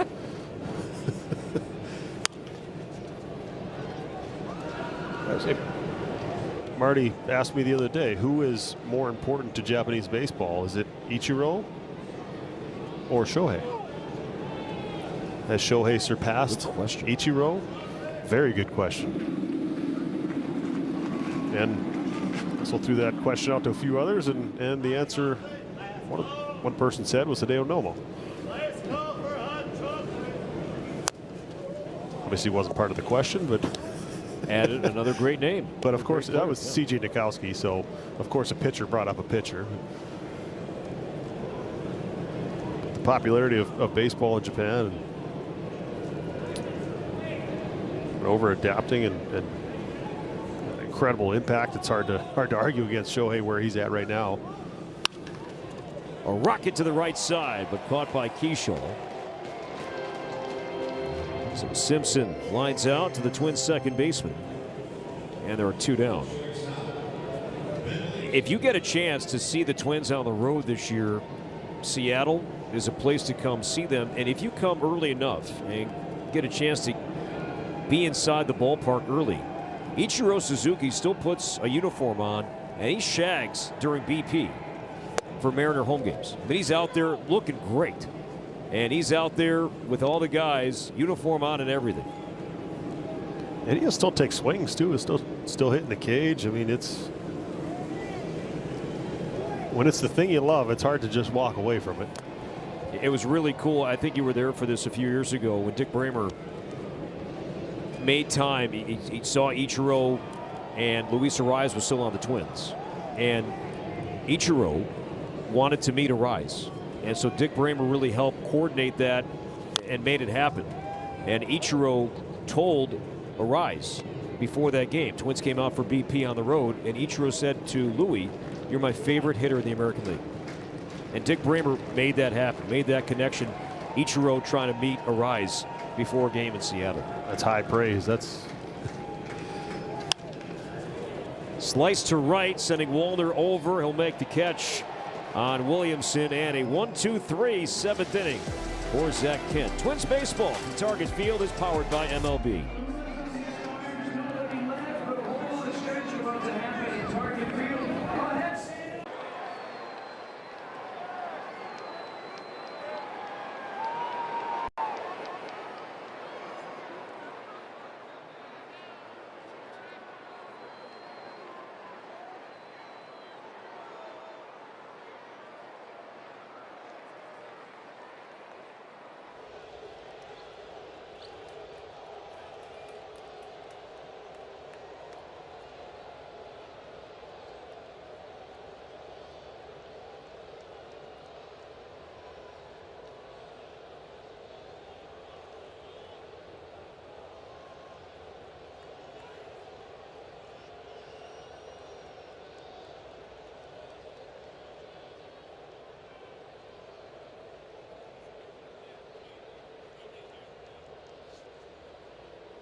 6-1 Rays as we take a look at our Toyota game summary. Mick Abel, with his second start of the season, gave up 4 earned runs on 6 hits in 4 innings of work here tonight against the Rays. Cedric Mullins, a couple of singles, a couple of stolen bases as well. We also saw him with a nice grab early in the ball game. And Brooks Lee, responsible for, unfortunately, the lone run on the board for Minnesota, an RBI single in the second, guys.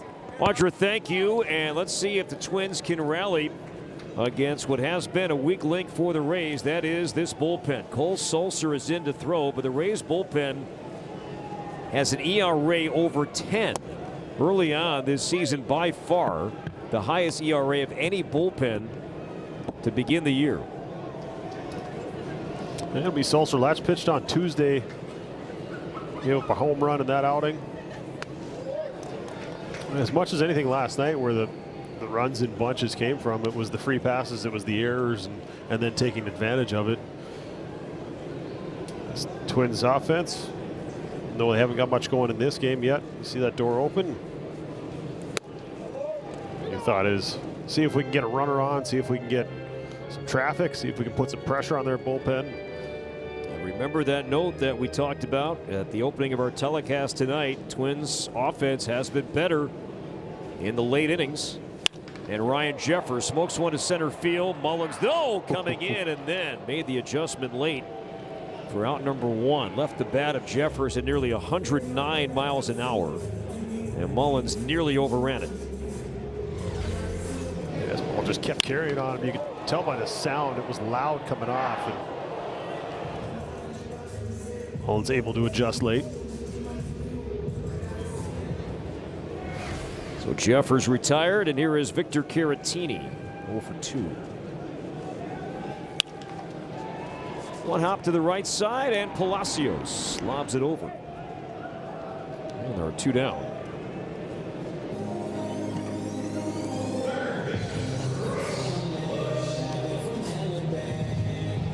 Seventh inning or later, the Twins have scored 23, most in baseball. Besting Atlanta, Toronto, Milwaukee, Cleveland. With late inning offense, they'll need it again tonight. Running out of outs, down 5.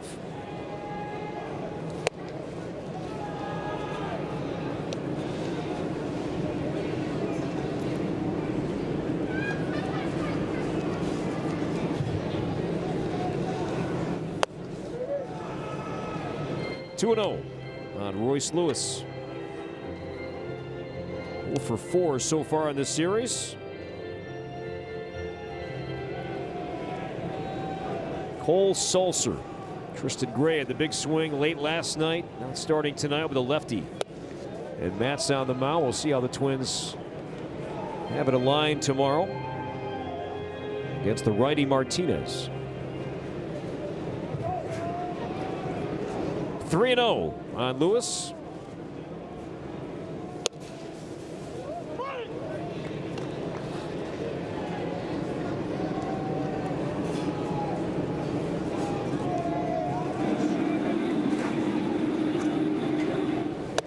And that's high, ball 4. So Brooks Lee will indeed get a chance to bat, and this will be his first at bat, hitting left-handed.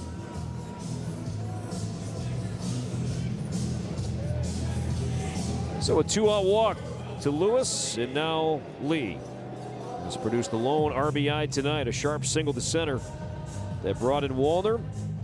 Hit the ball hard as well in the 5th. In the hole it's short, but Williamson made a great diving play to throw him out.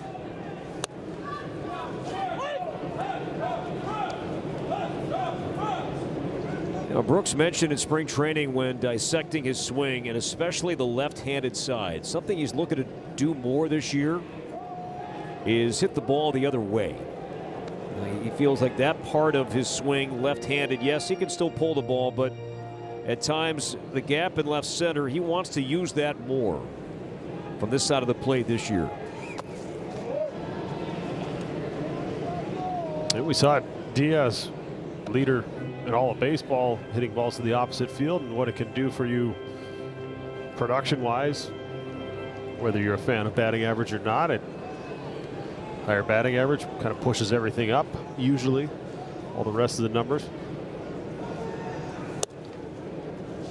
1-2.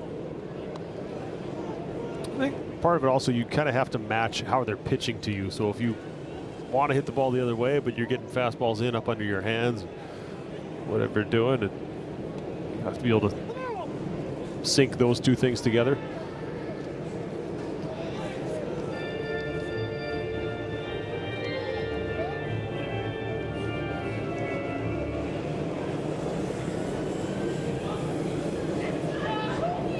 One and two on the switch hitting shortstop, Brooks Lee.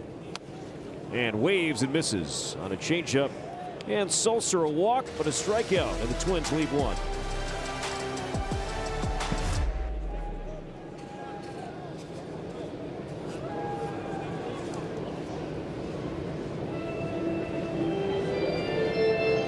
So an odd ending, but it is officially the third out. And now we'll step aside. Twins down 5.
Six-one, Tampa Bay, Yandy Diaz and the Rays.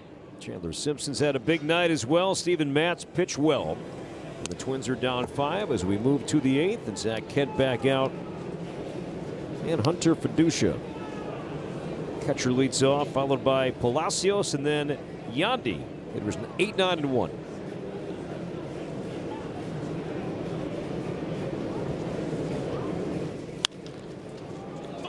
Lofted to left and shallow. Here comes Austin Martin. And there is out number 1. Zach Kent worked to 1-2-3 7th, hoping for the same here in the 8th. After last 2 nights, starters going 4 innings, bullpen being asked to get more outs than the starters. It's nice when you're able to come in and be efficient. Palacios has reached 3 times, has 1 hit. Hit by a pitch and scored in the 2nd. Twins have trailed from the start. Tampa Bay scored 3 in the 2nd. Twins only run coming in the 2nd. The Rays added a run in the 3rd, then 2 more in the 5th.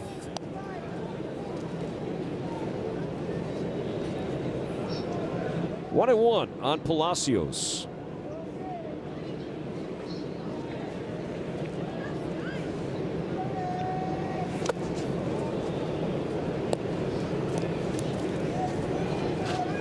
The Rays will finally head home after the game tomorrow, wrapping up a 3-city road trip to start the year. St. Louis, Milwaukee, Target Field, and then the Rays will play at Tropicana Field for the first time since 2024.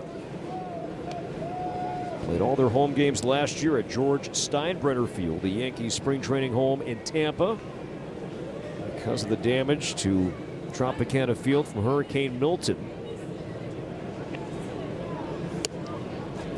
And that's inside ball 4.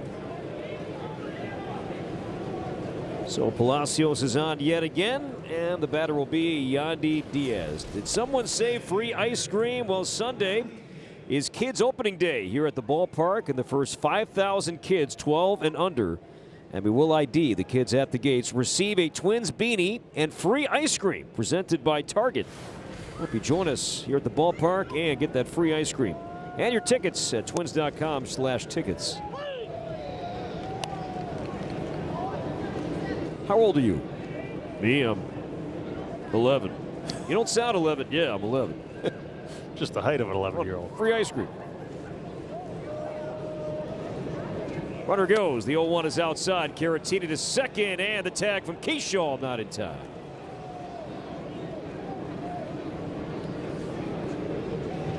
Another stolen base for the Rays here tonight.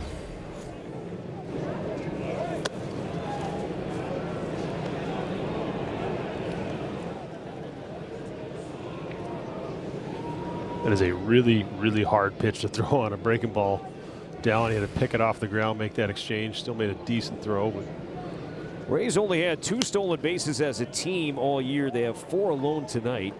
And the 2 came from Chandler Simpson entering play tonight. And Mullins has 2. Williamson has 1. And now Palacios has 1.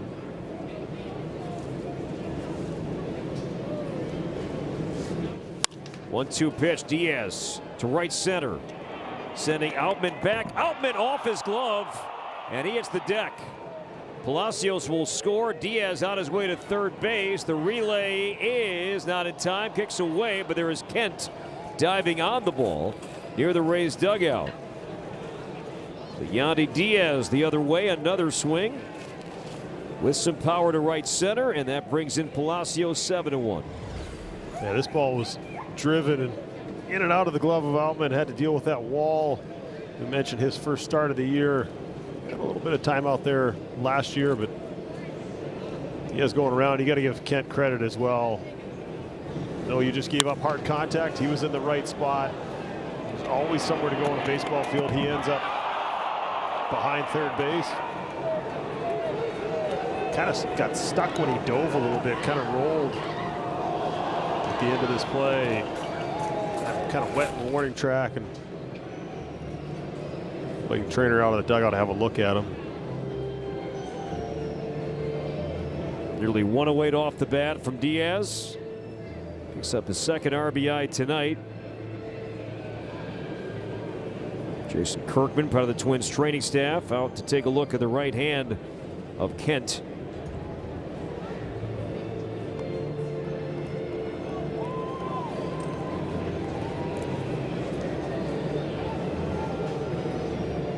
In and out of Outman's glove.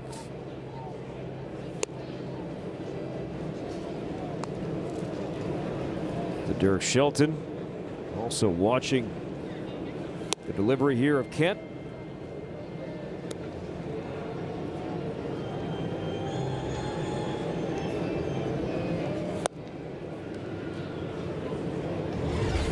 And we'll get one more. Here's Kent. Just kind of sliding and diving to glove that throw right in front of the Rays dugout, and looks like he will stay in the game. That was a good effort trying to keep it from rolling into the dugout or getting past him and hitting off the rail and trying to prevent another run from scoring. The easiest thing to do is get caught watching the play. See if he's able to prevent that run from scoring here by getting Aranda out. Aranda 1 for 4, 2-run double, 3 strikeouts.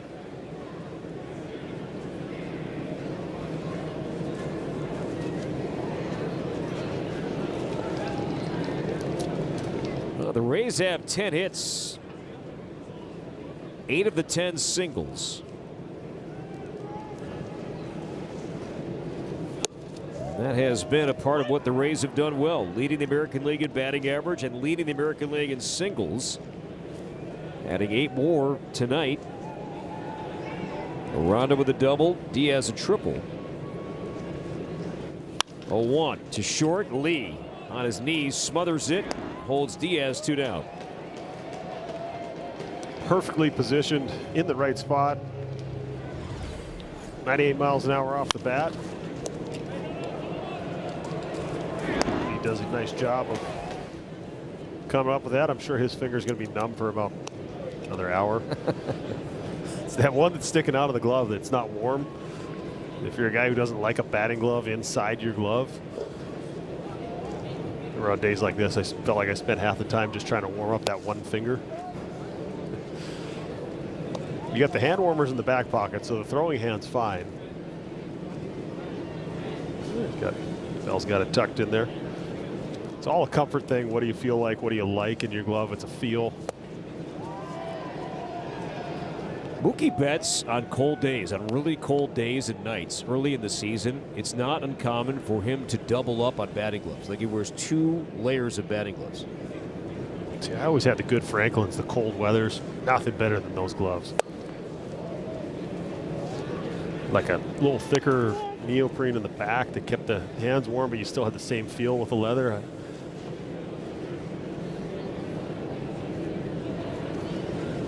Kent to Fraley, and the 2-1. This is for ball 3.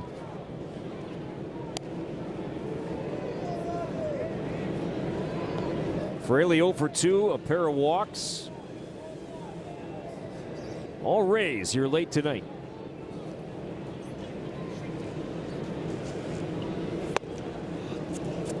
And Fraley draws his 3rd walk. He had not walked a single time this season before tonight, and now 3 walks. And the Rays have 2 on, 2 out, and Junior Caminero has had at least 1 man on now in all 5 of his plate appearances. He's been fed a steady diet of breaking balls in most of those plate appearances.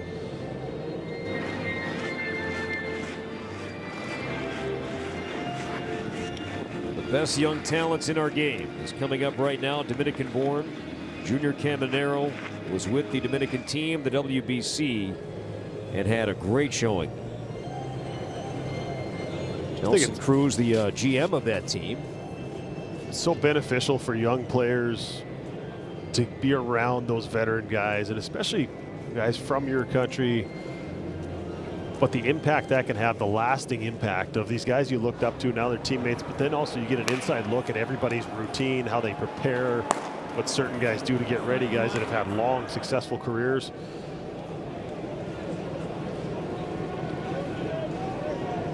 Cody Lorison worked the 9th inning last night. He is warming up in the Twins pen. Caminero in the WBC, a double, 3 home runs during the tournament. And the 3 home runs were tied for the most in the tournament with Jarren Duran, Shohei Ohtani, and Vinny Pasquantino. Pasquatch hit all 3 of those in the same game. First player in WBC history. That was against whom? 1-0 pitch to 3rd, and Lewis will feed Keyshaw and force out Fraley, and the inning is over. Rays add 1 more. Big conversation coming up here in a moment.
Brought to you by Progressive. Things wrap up against the Rays tomorrow afternoon, and then we welcome the Detroit Tigers to town. It's a 4-game set against a division foe, but come Friday, we're heading north of the border for a quick 3 games against the Blue Jays, guys. Audra, thanks. Yeah, significant injury news with Toronto, by the way.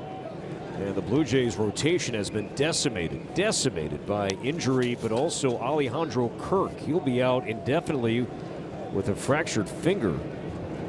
So a key piece, not on the mound. That's already happened with the Jays, but now one of their best players, the great catcher behind the plate, Kirk, he'll be out for the foreseeable future.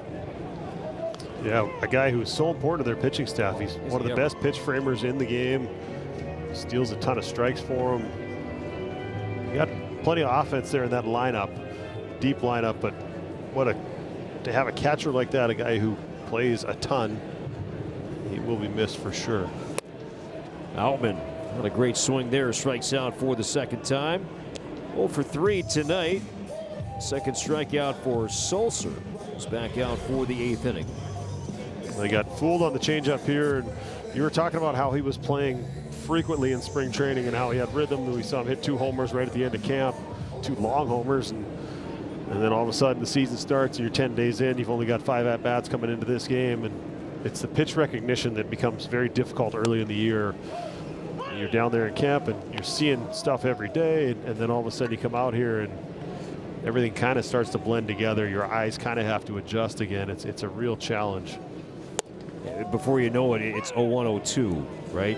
Those few at-bats you have, you don't have that chance to really grind the at-bat out as you're down strikes so quickly. And then you're vulnerable to the off-speed. You're trying to respect the fastball. And I think the feel part as well, when you play every day, you kind of get a sense of how you're being pitched, and you start to see the patterns a little bit. And by game 3 of the series, okay, they've pounded me in all 3 games, or you kind of adjust as you go along. But when you're playing, starting once a week, it's tough. Saw Keith Beauregard, new Twins hitting coach, in the dugout, and he and James Outman connected in person a lot this offseason. Both live in Arizona.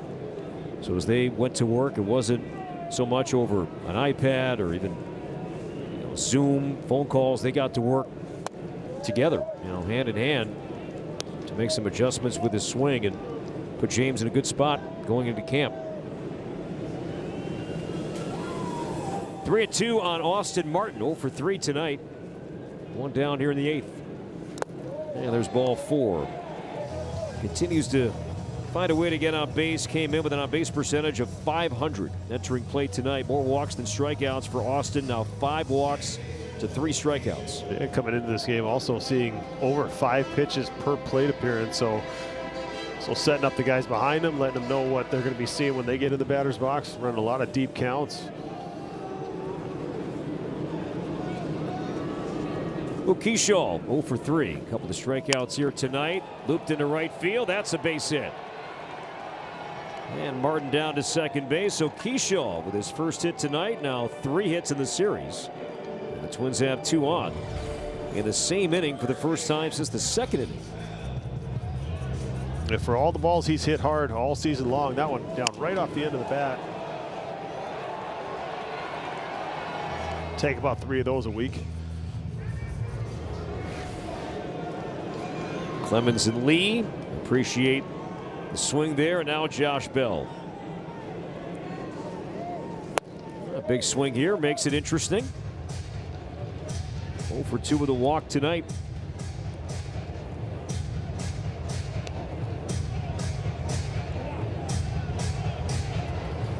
And Kyle Snyder, longtime Rays pitching coach, will vacate the third base dugout after the first pitch was thrown by Sulcer.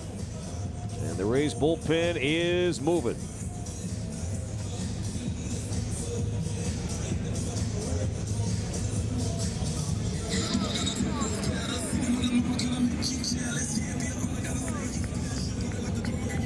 Josh Bell started switch hitting with his dad when he was 5 years old.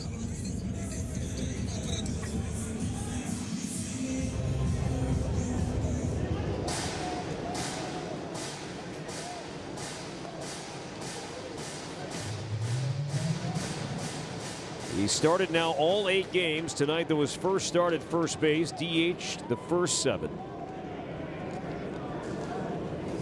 No.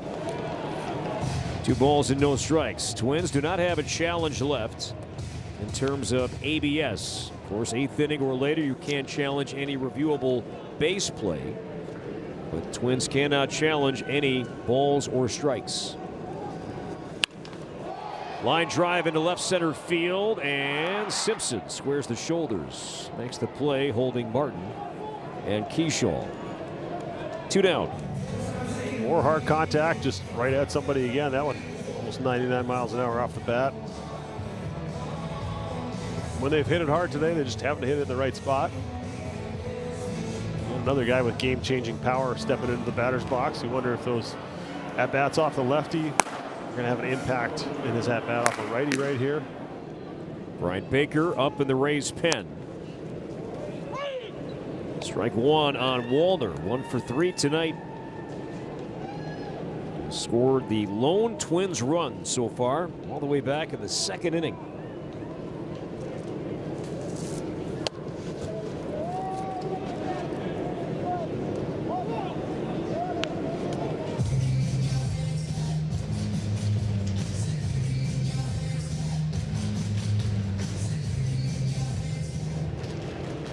Austin Martin at second base. Luke Keyshaw at first. Twins have good speed on.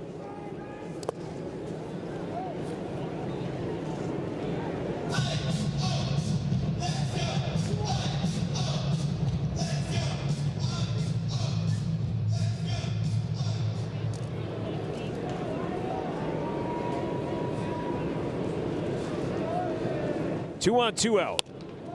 Ball 3. Rays have 1 challenge left. It was high on Wallner.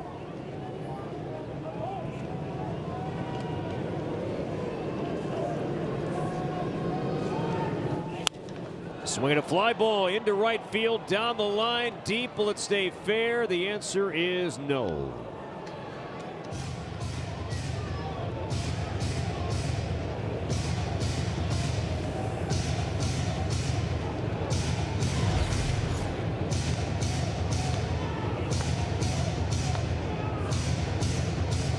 Clearly foul. Just a bit early off the end of the bat, but still enough distance to be a home run. Strong as anybody in the league.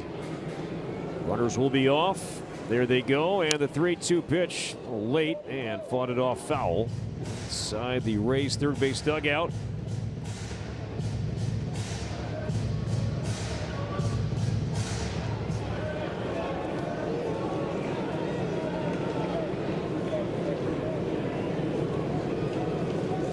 Once again, Sulcer, the 3-2, and Wallner strikes out. Elevated fastball. Twins, some traffic, don't score. 9th inning coming up.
Ninth inning, 7-1 Tampa Bay with Justin Morneau, Audra Martin, Corey Provis, producer Mike Mee, director Jordan Austin, and our great Twins TV team. We thank you for joining us here late tonight. Stay tuned. Twins postgame is coming up with Jim Rich and Tim Laudner.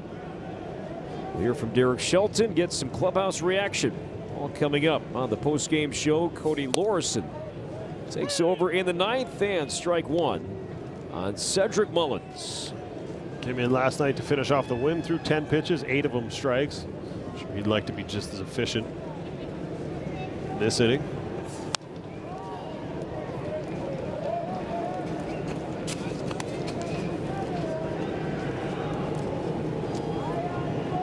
Mentioned the name Mookie Betts earlier. A couple of years ago, Mookie Betts was during the All-Star game festivities. He was hosting a podcast, and he had Cedric Mullins as a guest. And they talked about a variety of topics, but when it came to some of their favorite places to play, Mullins mentioned here. Over the years coming to Target Field, the enjoyment he's had coming to this ballpark and competing. He's had some great moments over the years. Certainly as an Oriole, he's had a good game tonight as he strikes out here in the ninth inning. And one away.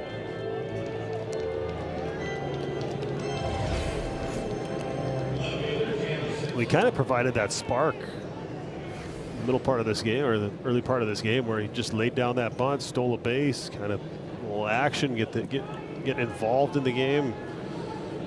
It followed up a really good diving catch he made, then an error on a ball on the ground, and looked like he came out a little fired up and wanted to make up for it. Now Chandler Simpson.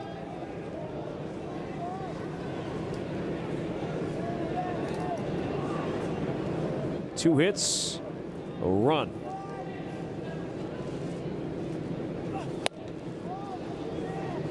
Mentioned the connection that Simpson has with Taj Bradley, but also big fan of Byron Buxton is Chandler Simpson. And Chandler told me before the game he had a chance to meet Byron last year.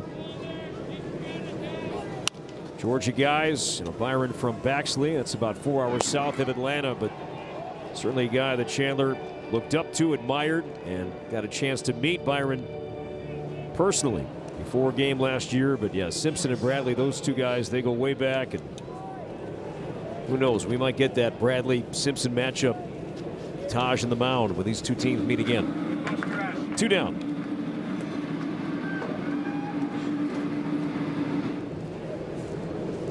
Now Ben Williamson. At second base last night, shortstop tonight.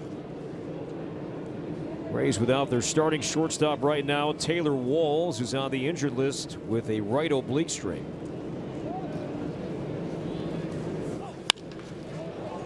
Smack to right center, Wallner over and reaches down and makes the play, and a 1-2-3 ninth for Cody Lorison.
Welcome back. Last half of the ninth. This copyrighted telecast is presented by authority of the Minnesota Twins and may not be reproduced or retransmitted in any form.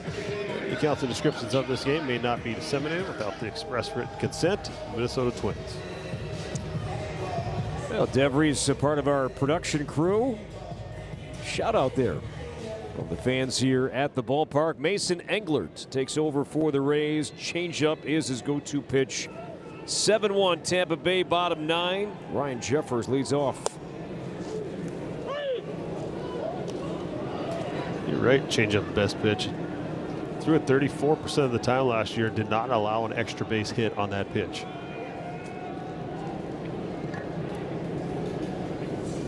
And to your point, Morney, he was the only pitcher in the big leagues to throw his changeup 200 times or more without allowing an extra base hit. Ryan Jeffers 0 for 2 with a walk tonight. So what's he do? He comes in and throws sinker, slider, sinker. It's like, just what you'd expect. I know the scouting report. They know the scouting report. Let's do something else.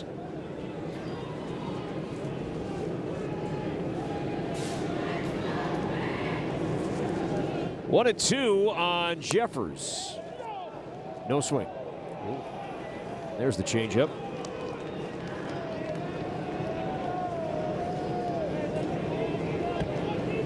Steven Matz will pick up the win.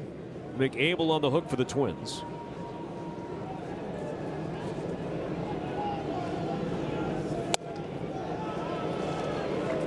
Twins will try and grab their first series win tomorrow with Simeon Woods Richardson facing Nick Martinez. 1:10 first pitch. Twins TV. We start pregame at 12:30. And Jeffers strikes out. So one away here in the ninth inning. Twins have struck out 12 times as a team tonight. Jeffers didn't sound like he was happy about it, and he had an argument there, but unfortunately the Twins ran out of challenges in the third inning. There was a couple of pitches in 3-2 counts. The Keishel at bat, that one there, that they would have liked to have challenged, but were unable to.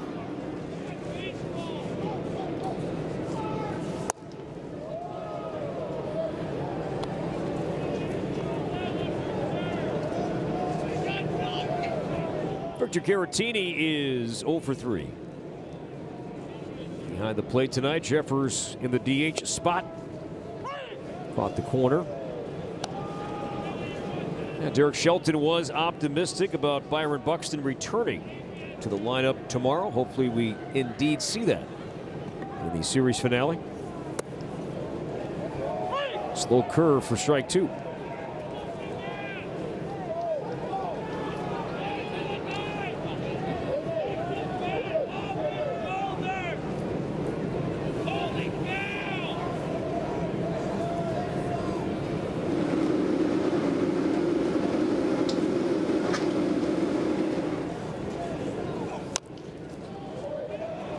Play was halted there for a moment. Ryan Jeffers still upset about that strike 3 call. He was having a conversation with Nick Marley now.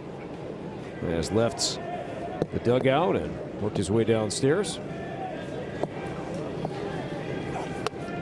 2-2 on Caratini.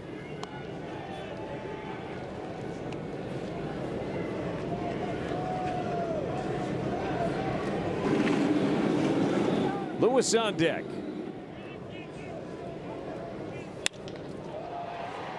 To center and Mullins. 2 down. Yeah, the pitching matchup, the probables for the series finale. Second start for Simeon Woods Richardson and Nick Martinez. Veteran will oppose for the Rays. 12:30 we start right here on Twins TV with Jim Rich and Tim Launder. And the first pitch at 1:10. Final chance, Royce Lewis 0 for 2 with a walk. That's foul.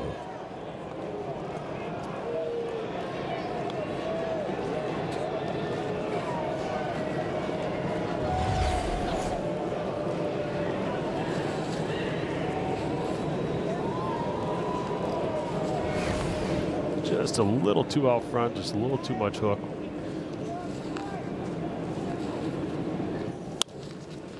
Popped up, and this should do it. Palacios makes the play, and the Twins a quiet night. 1 run on 3 hits, and the Rays win 7-1. Steven Matz, the win, struck out 8. Mick Abel suffered the loss. He gave up 4 runs in 4 innings. That'll do it for us from here, from the Dick Raymer TV booth. For Justin Morneau, Audra Martin, Corey Provis saying, so long for now. Stay tuned, more to come. Twins postgame. Jim Rich, Tim Lauder standing by after the break.